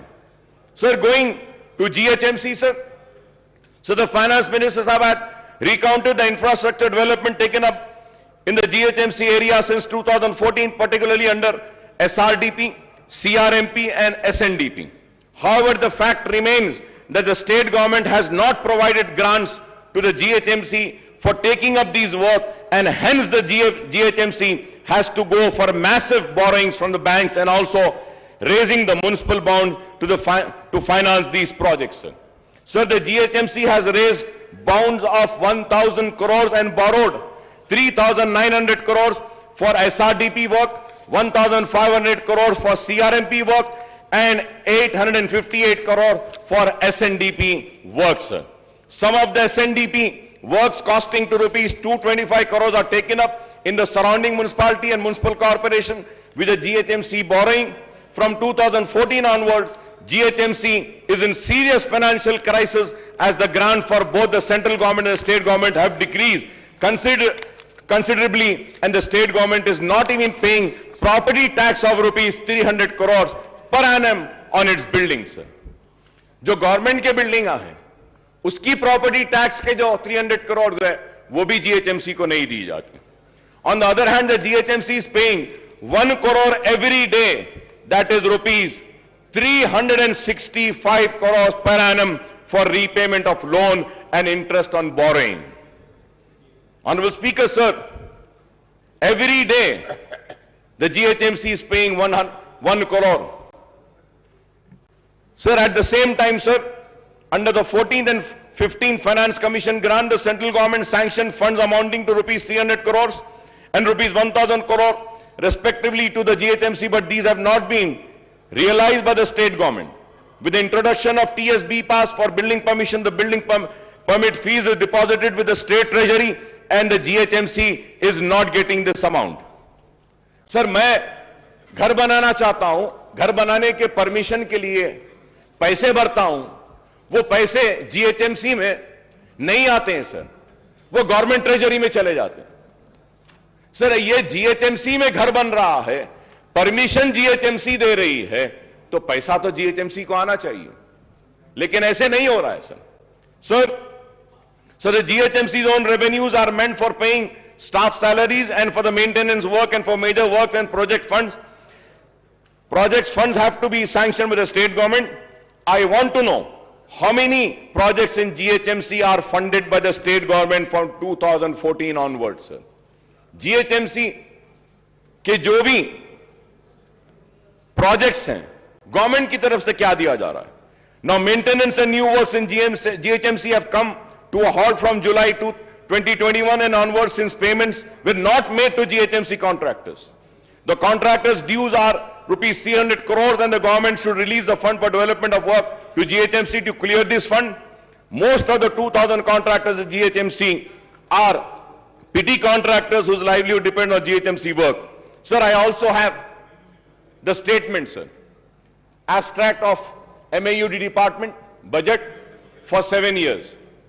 For 7 years, when we see, sir, Commissioner and Director of Municipal Administration, Hyderabad Metro Water Supply Sewerage Board, the Mission for Elimination of Poverty Municipal Areas, MEPMA, then Amrut Smart City, Musi River Fund Development Limited, Hyderabad Road Development Corporation Limited, Hyderabad Metro Rail.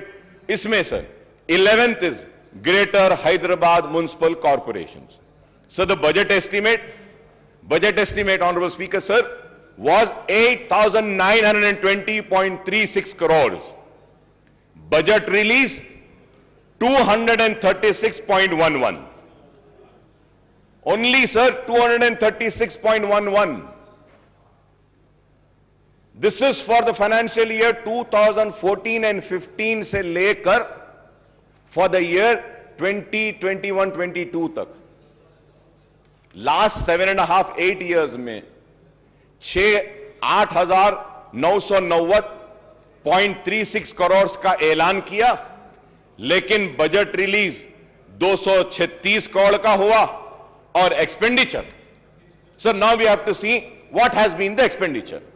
Sir, out of 8,920, 236.11 was released and the expenditure is how much, sir? Only 2 crore 65 lakhs. 2 crore 65 lakhs. If I am wrong, I may be corrected. If I am wrong, I may be corrected. These are the figures which has been given. So it is very sad, sir. Sir, also, in this house, sir, an announcement was made about the notarized document to be treated as registered document. Ministers की एक committee भी बनाई गई. Sir, आज तक भी कुछ नहीं हुआ. सर, मैं आपके जरिए हुकूमत से फिर से अपील करना चाहता हूं कि नोटराइज डॉक्यूमेंट को रजिस्टर्ड डॉक्यूमेंट ट्रीट करिए. कई लोग परेशान हैं, कई लोग अपनी जमीन बेच नहीं सकते, कई लोग आज घर नहीं बना सकते हैं, खर्च नहीं ले रहे हैं. इस ऐवान में ऐलान किया गया कि नोटराइज डॉक्यूमेंट को रजिस्टर ट्रीट किया जाएगा. मैं उम्मीद करता हूं कि हुकूमत जल्द अज जल्द इस पर भी गौर करेगी. Honourable speaker, sir, in the last, or I would say in this session only 5 months earlier, 5 महीने पहले, ये नया सेशन नहीं है, ये तो वही सेशन चल रहा है. तो आज से 5 महीने पहले ये ऐलान किया गया था कि सीसीपी प्रोजेक्ट लिया जाएगा, चारमीनार पेडिस्ट्रियनाइजेशन प्रोजेक्ट. सर, कब से चारमीनार पेडिस्ट्रियनाइजेशन प्रोजेक्ट चल रहा है? सर, कब कंप्लीट होगा, कब खत्म होगा, कब चारमीनार इस्तांबुल बनेगा? यह एक सवाल है.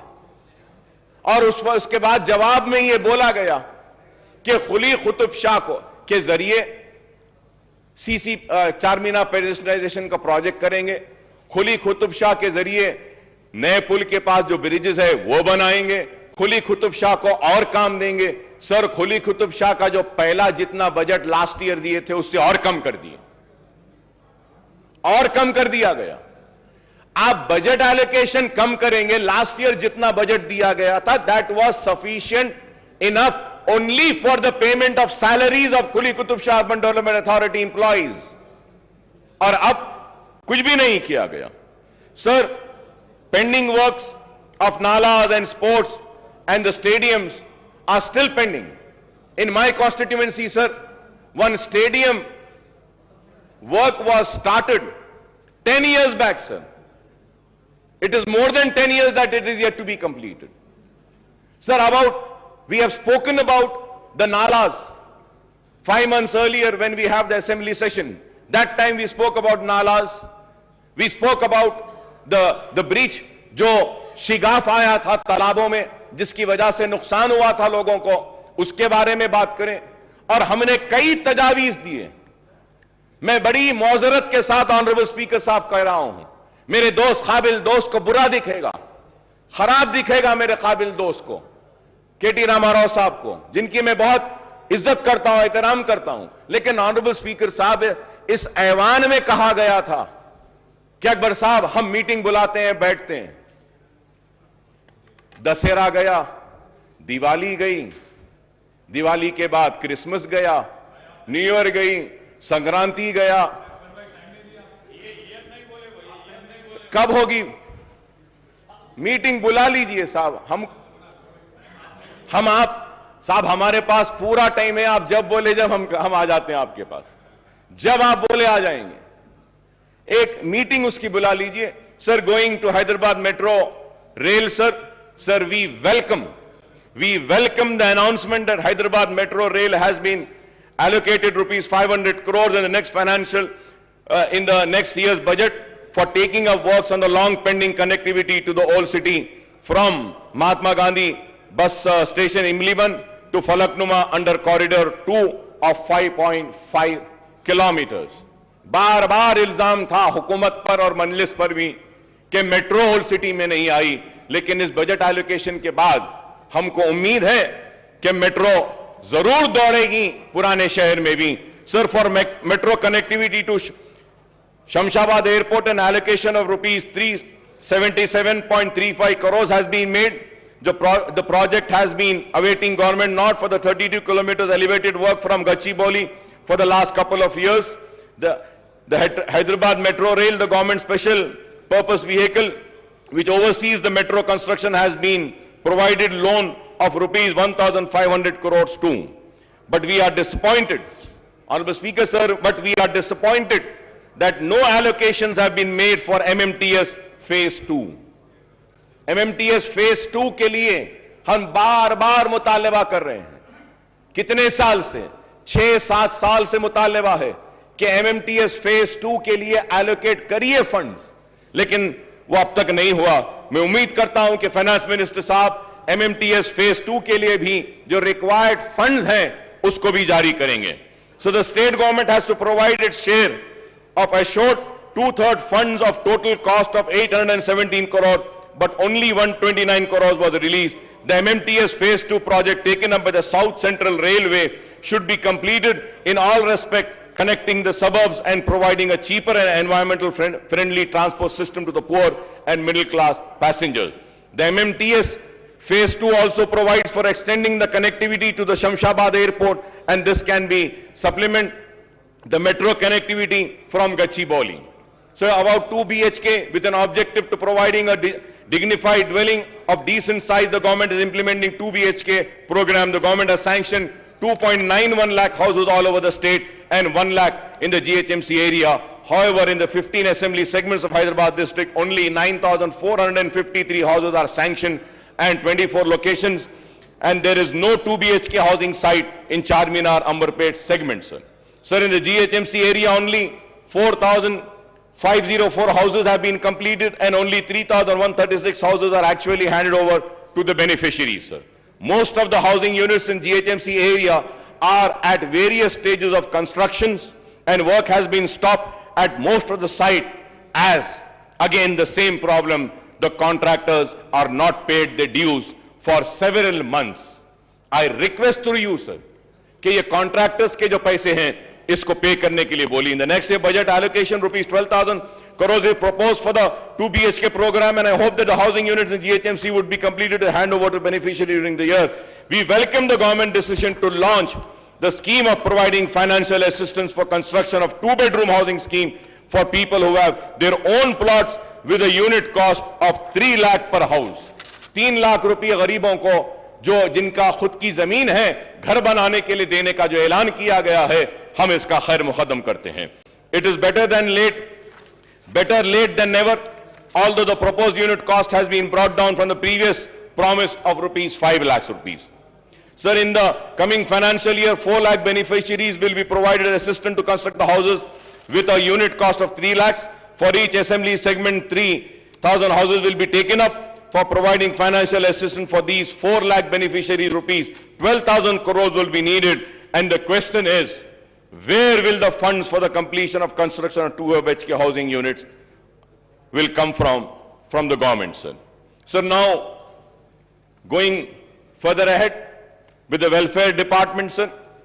Sir, SC welfare, ST welfare, BC welfare and minority welfare, sir. Sir, 2022-23 budget for SC welfare, the revenue were 31,220.91. The capital was 559.50. The total was 31,770.41. And percentage, if we have to see the allocations, taking in account the entire budget of the state, the percentage is 12.36%, sir. Sir, ST welfare, revenue 10,804.88 and capital would be 1,759.91 and the total is 12,564.80. BC welfare, 5,289.83, the capital 407.72, the total is 5,697.55, that is only 2.22%. Sir, again, minority welfare 1728.71 और उसके बाद 1728.71. अगर आप इसको देखते हैं total budget के हिसाब से, तो माइनॉरिटीज को जो शेयर दिया गया है बजट में से, वो share is 0.67%. It has come down पहले से, और अब में अगर देखते हैं टोटल बजट से हम अगर कैलकुलेट करते हैं, तो जो शेयर दिया गया है एससी वेलफेयर को 12.36%, एसटी वेलफेयर के लिए 4.89%, बीसी वेलफेयर के लिए 2.22% और माइनॉरिटी वेलफेयर के लिए 0.67%. Sir, when we come to the minorities, sir, so Honorable Speaker, sir, before going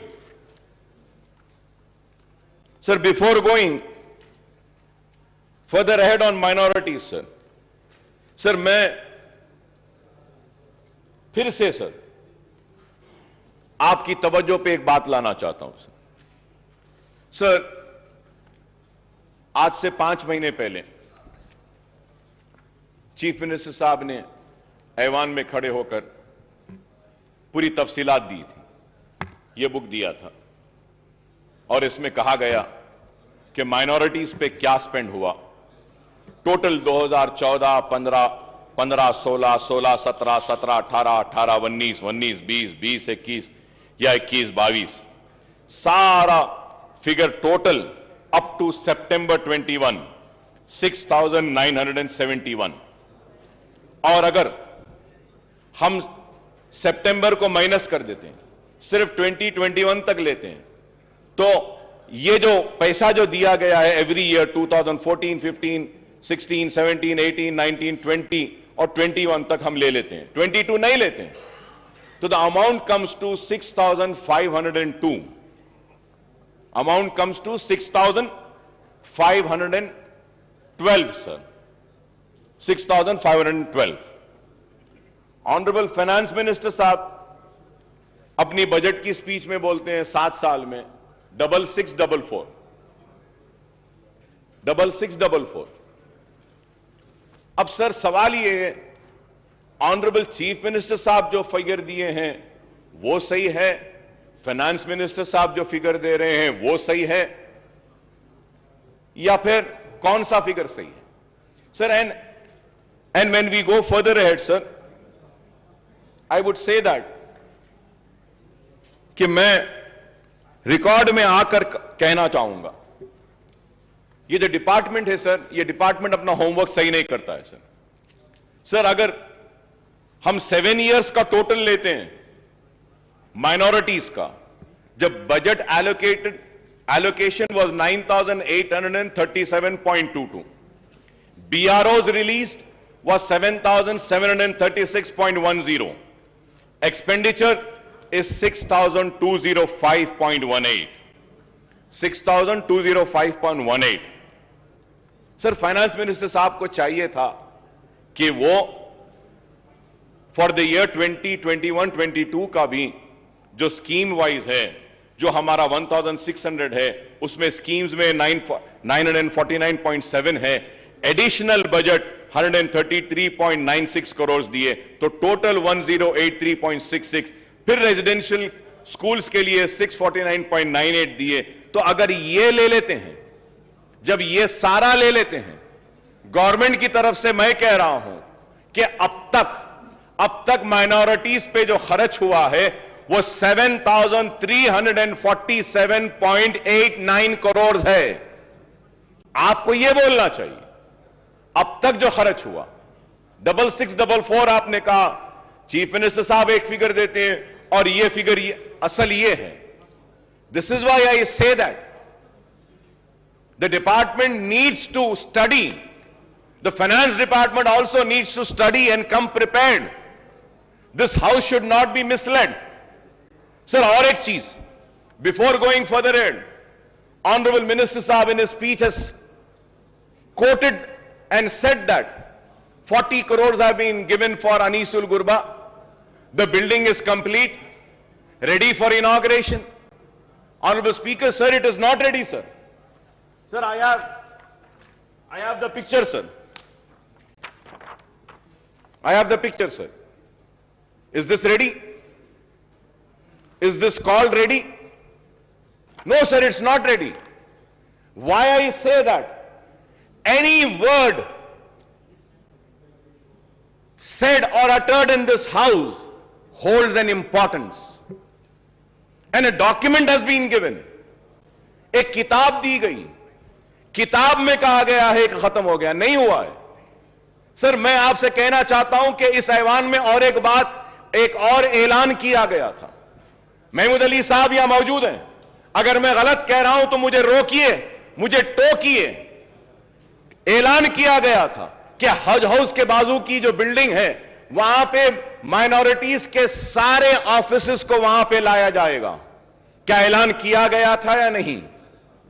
आज क्या वहां पे बिल्डिंग में क्या पूरे डिपार्टमेंट्स आए या नहीं? पूरी बिल्डिंग कमजोर हो रही है। अरे आप उस बिल्डिंग को कंप्लीट तो भी करवा दीजिए, उस बिल्डिंग को किराए पर भी तो दे दीजिए, कम से कम गवर्नमेंट ऑफिसेज नहीं लाना है तो किसी और को दे दीजिए। इस्लामिक सेंटर के लिए 10 एकड़ जमीन दी गई, कंस्ट्रक्शन आज भी चालू नहीं हुआ। सर मैं ऑनरेबल स्पीकर साहब, मैं फिर से आपको याद दिलाना चाहता हूं सर, मेरी बात फिर खराब दिखेगी मगर मैं फिर से कह रहा हूं सर इस 5 महीने पहले चीफ मिनिस्टर साहब ने कहा कि अकबर साहब हम मीटिंग बुलाते हैं, दशहरा हो जाने दीजिए, मीटिंग बुलाते हैं। सर दशहरा हो गया, दिवाली हो गई, क्रिसमस हो गया, न्यू ईयर हो गया, संक्रांति हो गई, अब होली आ रही है, होली भी हो जाएगी। सर आज मैं पूछना चाहता हूं कि अगर आप अपने वादे को पूरा नहीं कर सकते हैं तो बोलते क्यों हैं? बुरा दिखता है मेरी बात, लेकिन हक है। मैंने जो कहा कि आपने मेरे कान को खुश किया, मैंने आपके कान को खुश किया, ये लेने देने की बात कहां से आई? यही बात हुई।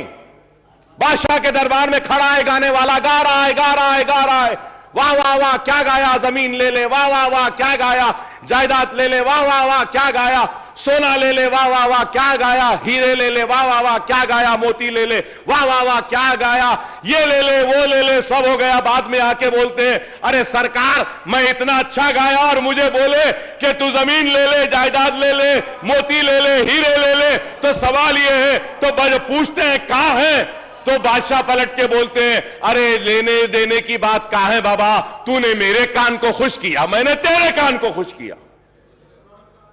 ये मेरी बात खराब दिखेगी, मगर ऑनरेबल स्पीकर सर, मैं आपसे पूछना चाहता हूं, मेरा बदतमीजी होगी, माफी चाहता हूं सर। एक मेंबर इस ऐवान में वेल में आता है तो डिग्निटी और ऑनर इस हाउस की खराब और ये कह के सस्पेंड कर देते हैं, बाहर फेंक देते हैं। इस हाउस में जो ऐलान किया गया, उस ऐलान का क्या है, मैं पूछना चाहता हूं। क्या उसकी कोई अहमियत नहीं, उसका कोई वकार नहीं, क्या उसकी इज्जत नहीं? हम पुकारे तो कहां पुकारे, हम चीखे तो कहां चीखे, बताइए। ये ऐवान में आकर पुकारेंगे और ऐवान में बोलते हैं कि करेंगे, बुलाएंगे, इंतजार में खड़े हैं। सरकार का बुलावा कब आएगा, कब आएगा? आज आप बताइए ऑनरेबल स्पीकर सर, हम दर्द के साथ, कर्ब के साथ कह रहे हैं, आलेर की एनकाउंटर पर रिपोर्ट देंगे, बोले आज कातिलों को प्रमोशन हो रहा है, उन जालिमों को तरक्की दी जा रही है और मेरे खून बह रहा है, लेकिन उस पर इंसाफ नहीं। कब मिलेगा आलेर के लोगों को इंसाफ, मेरा सवाल है। आज हम ये बातें करते हैं, जियो निकाला गया, बोला गया कि चार मीनार पेडेस्टलाइजेशन के पुल को डालेंगे, कहां है बताइए? मैं जरूर यहां खड़े होकर अपने हक की लड़ाई लड़ रहा हूं। Honourable speaker sir, it is very important when we raise an issue, when an assurance has been given, that needs to be fulfilled. अब सवाल यह होगा कि आज इतने रिक्रूटमेंट का ऐलान किया गया, ये भी होंगे या नहीं? क्योंकि मेरे साथ तो यह तजुर्बा, मेरे साथ तो यह हुआ, मुसलमानों के साथ तो यह हुआ। सर, पब्लिक सर्विस कमीशन में एक भी मुसलमान नहीं, पब्लिक प्लीडर एक भी मुसलमान नहीं, माइनॉरिटी कमीशन में नहीं। क्यों बताइए सर? क्या एक मुसलमान को नहीं बना सकते? एक मुसलमान भी वाइस चांसलर नहीं है इतनी यूनिवर्सिटीज में। आप बताइए। मैं पूछना चाहता हूं टीआरएस के मेंबर से, मेरी बात गलत है तो बोलो, क्या मुसलमानों में एक भी काबिल नहीं है जिसको वीसी बनाया जा सकता? क्या मुसलमान में एक भी नहीं है जिसको पब्लिक सर्विस कमीशन का रुकन बनाया जा सकता? क्या मुसलमान में कोई भी काबिल नहीं है कि उसको एक पब्लिक लीडर बनाएंगे? मुसलमानों से हमदर्दी की बात है, लेकिन आज यह चीज नहीं हो रही है। इसलिए मैं आपके जरिए हुकूमत से मुतालबा करूंगा कि प्लीज कुछ करिए इस पर। अगर आप नहीं करेंगे तो फिर नहीं होगा। ऑनरेबल स्पीकर साहब, आपको सुन के हैरत होगी, यहां सब टीआरएस के लोग बैठे हैं। मैं इनसे सवाल करता हूं, अपने दिल पर हाथ रखकर बोलो, तेलंगाना आने से पहले औकाफी जायदादों के तहफ्फुज के लिए क्या आप चैंपियन नहीं बने थे? दिल पे हाथ रखकर बोलो। क्या हुसैन शाह वली रहमतुल्लाह अलैह की वक्फ की जमीन के लिए क्या आप नहीं लड़े थे मेरे साथ? क्या हाईकोर्ट में टीआरएस नहीं गई थी? क्या बोलकर गई थी? यह वक्फ की जायदाद है। तेलंगाना एजिटेशन, तेलंगाना मिल गया, हुकूमत में आ गए, आने के बाद वही किया। सर, मैं मुझे कंप्लीट करने दीजिए सर। वही किया जो कांग्रेस ने किया, वही किया जो तेलुगु देशम ने किया। नाइंसाफी मुसलमानों के साथ हुई, वो ये हुई कि इख्तिदार में आने के बाद हुसैन शाह वली की जमीन गवर्नमेंट लैंड है बोलती है टीआरएस की हुकूमत। क्या इंसाफ है? हुकूमत में नहीं थे तो वक्फ की थी, हुकूमत में आ गए तो गवर्नमेंट की। पूरी जमीन चले गई, पूरी जमीन चले गई। ऑनरेबल स्पीकर साहब, सुप्रीम कोर्ट में वक्फ बोर्ड मुकदमा हार गया टेक्निकल रीजंस की वजह से। प्लीज अरे आज दे सकते थे। Please conclude sir, I am concluding sir, but I have to say sir. Sir, मैं बोलना चाह रहा हूं, इसलिए बोलना चाह रहा हूं कि मुझे बोलना जरूरी है सर। सर, पहले तो पूरा असेंबली कट हो गई, 5 दिन 6 दिन चल रही है। क्वेश्चन आते ने 5 दिन में एक क्वेश्चन आएगा हमारा, और उसके बाद में अगर कम वक्त में बोलूं तो फिर मेरा इस ऐवान में आना ही बेकार है। मुझे बोलने दीजिए सर, इस वास्ते कि मजबूर होकर कह रहा हूं, मजबूर होकर हजारों करोड़ की जायदाद चले गई, एयरपोर्ट में चले गई। सर मैं कहूंगा, चीफ मिनिस्टर साहब का बयान अब तक मैं सुन रहा था, रिक्रूटमेंट में कहे कि तेलंगाना के साथ नाइंसाफी हुई, बेशक हुई, इससे इनकार नहीं। आपके आने के बाद इंसाफ मिल रहा है, बिल्कुल मिल रहा है। हक तलफी हुई, आपके आने के बाद हक मिल रहा है। पानी ले लिया गया, पानी मिल रहा है। खेती नहीं होती थी, आज हो रही है। पेंशन नहीं मिलता था, आज मिल रहा है। सब सही है, लेकिन औकाफी जायदादें जो पहले तबाह हो रही थी, वो आज भी हो रही हैं, आज भी हो रही हैं। Sir, you remember, sir, Honorable Speaker, sir, you remember an announcement was made that CID inquiry will be conducted on work properties. CM साहब ऐलान करें। क्या हुआ सर? कुछ हुआ सर? कुछ सीआईडी आगे बढ़ी सर? कोई सीआईडी कोई इंक्वायरी करी? सीआईडी कुछ इन्वेस्टिगेट करी? सीआईडी के जो टर्म्स एंड कंडीशंस क्या है? क्या किसी को पकड़ी? क्या कोई जमीन रिकवर करी? क्या करी साहब आज तक? बैठे महमूद अली साहब, पूछना चाहता हूं, अजमेर का रुबात कब बनेगा? क्या ऐलान नहीं हुआ? कब बनेगा? बोले थे अजमेर में रुबात, कहां है? सर, हम टीआरएस के दोस्त हैं, अगर उनको पूछते हैं तो हमको भी पूछते हैं कि किस बुनियाद पे आप तायीद कर रहे हैं, क्यों तायीद कर रहे हैं? हमसे भी सवाल होता है। नेक नामी आपकी मुतासिर नहीं, हमारी भी होती है। खुदारा, मेरी आपसे दरखास्त है कि आप करिए। Honourable speaker sir, there is a scheme, finance minister साहब is here, I want him to give an assurance on this point when he replies to me. Sir, Government of India is giving matching grant for construction of, जो speech में बोले Finance Minister साहब, construction of minority schools and residential schools. For that, Waqf Board has given land. वहां पे भी Waqf Board की land होना है, वहां पे भी Waqf Board होना है। मल्टीनेशनल्स को गवर्नमेंट देती है, फैब सिटी को गवर्नमेंट देती है, हर एक के लिए गवर्नमेंट देती है, लेकिन हमारे लिए नहीं। आपकी जमीन ही दो। Sir, government of India had given sanction the amount from last 3.5 years. The state government has not given its share. मेरे पास डिटेल्स हैं sir, I have the details. Why are you not releasing your share of funds is the question sir. क्यों नहीं दे रहे? Release कर दीजिए आप। माइनॉरिटी रेजिडेंशियल स्कूल वक्फ बोर्ड की जमीन पर आने दीजिए ना, नहीं आते। सर, निजामिया तिबी कॉलेज का क्या हाल है सर? बिल्डिंग कमजोर हो गई, गिरने पर है। उस्मानिया हॉस्पिटल का क्या हाल है? उस्मानिया हॉस्पिटल की बिल्डिंग कमजोर। सर, बोला जा रहा है कि इतने हॉस्पिटल्स आ रहे हैं शहर के अतराफ। I am finishing sir. Sir, Osmania hospital भी बनाइए, उस्मानिया दवाखाना भी बनाइए। आप 4-4, 5 दवाखाने बना रहे हैं, बनाइए। सर, ऑनरेबल स्पीकर सर, मैं आपको फिर से याद दिलाता हूं, मैं नई बात नहीं कर रहा हूं सर।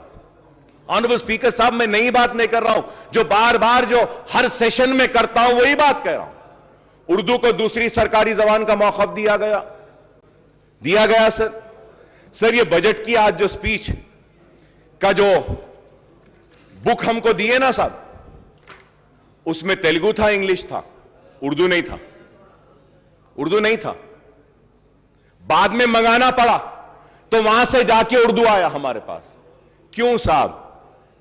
उर्दू को दूसरी सरकारी जबान का मौखब दिया गया है तो आप उर्दू के साथ इंसाफ करिए। उर्दू बोर्ड्स नहीं, आरटीसी के बसेस पे नहीं, सरकारी दफातर के बोर्ड्स पे नहीं, मुतरज्जिम को हमारी नुमाइंदगी पर मुकर्रर किया गया डिस्ट्रिक्ट कलेक्टर ऑफिस में, लेकिन आज तक भी कोई दरखास्त नहीं ली जाती। सर, उर्दू को उसका जायज हक दीजिए, यह हम मुतालबा करते हैं। हमारा मुतालबा कोई अलग नहीं है सर, जो वादे किए गए मैं वही दोहरा रहा हूं। Sir, honourable speaker sir, when I talk about minorities, sir मैं आपको फिर से और एक बात याद दिलाता हूं। सर, इस ऐवान में ये पूरे लोग गवाह हैं। चीफ मिनिस्टर साहब ने कहा कि Muslim minorities will be treated on par with SC STs। बोले या नहीं बोले सर? मेरे पास है सर, कौन सी तारीख को बोले, लेकर आया सर। सर, क्या Muslim minorities are given the same treatment as to what the SCs and STs have been given? Sir, Honorable Speaker, sir, you will be surprised, sir, अगर मैं आपके सामने पढ़कर सुनाऊं, आप सुनिएगा सर।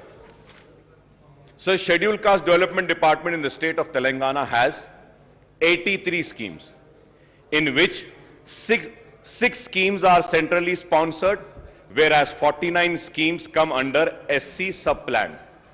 Sir, मैं बोल रहा हूं, Scheduled Tribe Department has 91 various schemes, in which 6 schemes are centrally sponsored and 56 schemes come under ST sub-plan. कितने? 56. Backward classes. 40 schemes, 4 schemes are centrally sponsored. The BC department has no sub-plan. चलिए साहब, आगे आना साहब, आपके सामने scheduled caste 83, scheduled tribe 91, BC 14, minority. चलिए minority welfare. The minority welfare department has only 28 schemes, in which one scheme is run by center. The minority welfare department has no other scheme. Mahmood Ali साहब बैठे हैं, मैं महमूद अली साहब से भी पूछना चाहता हूं। महमूद अली साहब, आप बोलिए, माइनॉरिटी फाइनेंस कॉर्पोरेशन से किसी एक गरीब को भी लोन दिया गया क्या? बताइए, दिल पे हाथ रखकर बोलिए। माइनॉरिटी फाइनेंस कॉर्पोरेशन से एक को भी नहीं दिया गया सर। सर 1.5 लाख रुपए देते बोले थे। 3 साल सर, 1 साल नहीं, 2 साल नहीं, 3, ये 4था साल है। 4 साल से एक मुसलमान को अपने पैरों पे खड़े होने के लिए कारोबार का खर्च माइनॉरिटी फाइनेंस कॉर्पोरेशन नहीं दिया। 1.5 लाख एप्लीकेशन पेंडिंग है या नहीं, ये बताइए। क्या क्लियर हुआ? सर, मैं आप कोई नई बात नहीं कह रहा हूं सर, दिल जल रहा है सर, तकलीफ हो रही है कि हम आपके दोस्त हैं, आपका साथ दे रहे हैं, लेकिन आज क्या है बताइए? माइनॉरिटी फाइनेंस कॉर्पोरेशन पूरा मुर्दा हो गया सर। टिमरीज, हां अच्छा चल रहा है।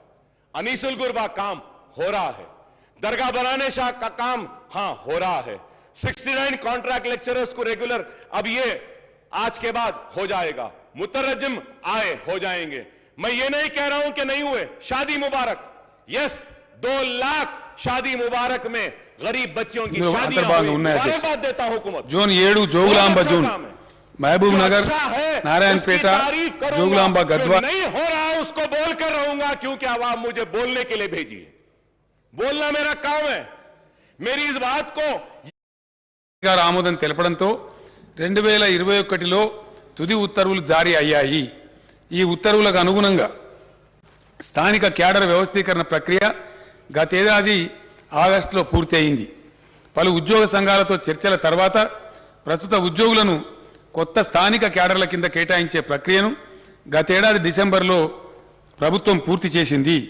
దీంతో ప్రతి జిల్లా, జోనల్, మల్టీ జోనల్ కొత్త స్థానిక క్యాడర్లలో నేరుగా భర్తీ చేయాల్సిన ఖాళీల వివరాలపై స్పష్టత వచ్చింది. ఖాళీల భర్తీ గురించి నోటిఫికేషన్లు జారీ చేయడానికి మార్గం సుగమమైంది. ఉమ్మడి రాష్ట్రం నుంచి తెలంగాణకు కాంట్రాక్టు ఉద్యోగులు వారసత్వంగా లభించారు.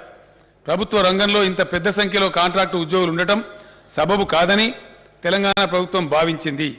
ఈ నేపథ్యంలోనే రాష్ట్రం ఏర్పాటైన కొత్తలోనే 2014 జూన్ 2 నాటికి కాంట్రాక్టు ఉద్యోగులుగా పనిచేస్తున్న వారిని మానవీయ దృక్పథంతో ప్రభుత్వం రెగ్యులర్ చేయాలని నిర్ణయించింది.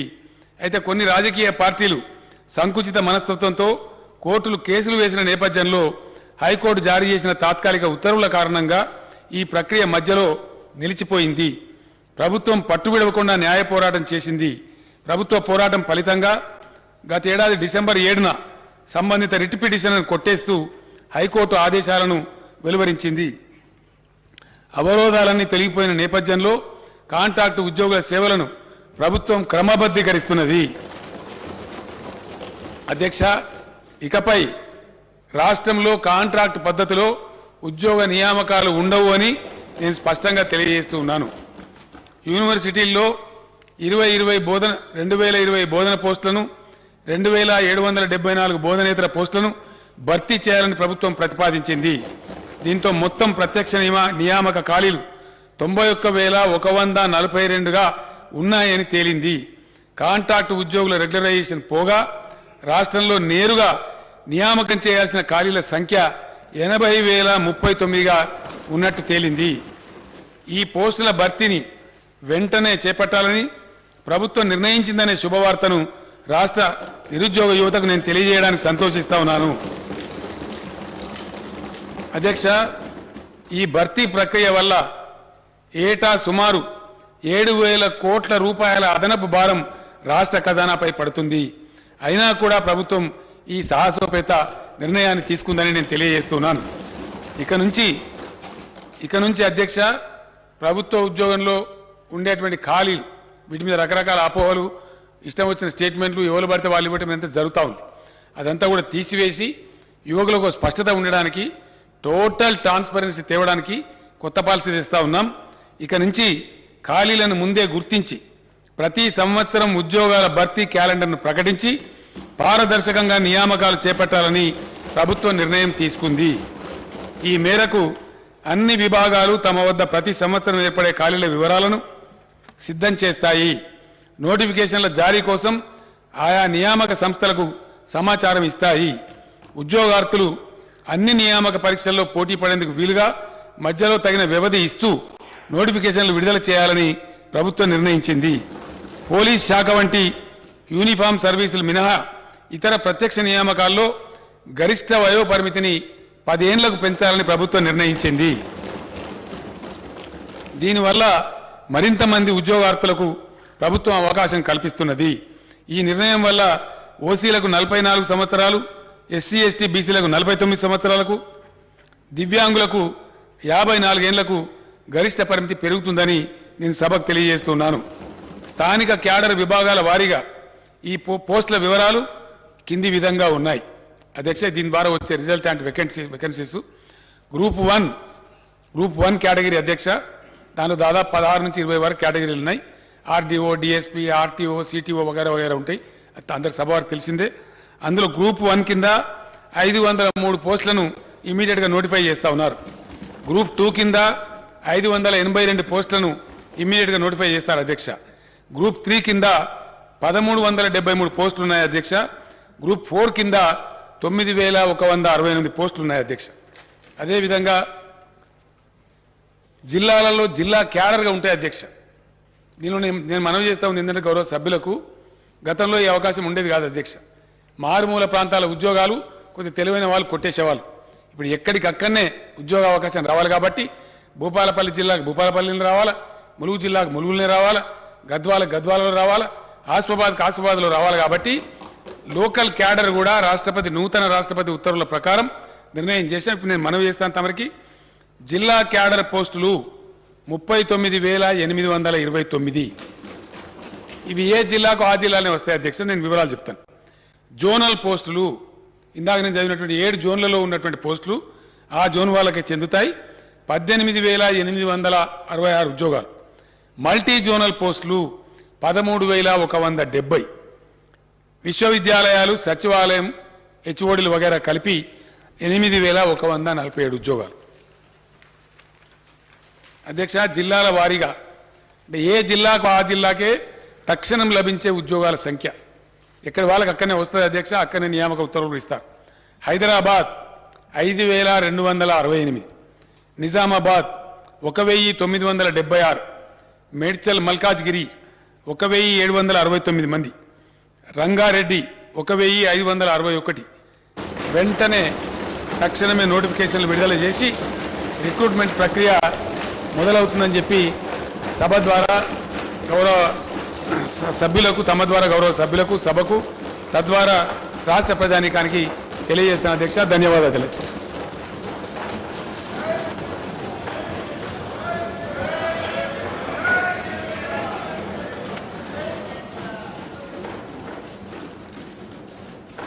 There are some announcements. All the papers included in today's agenda are deemed to have been placed and laid on the table of the House. I am to announce to the House that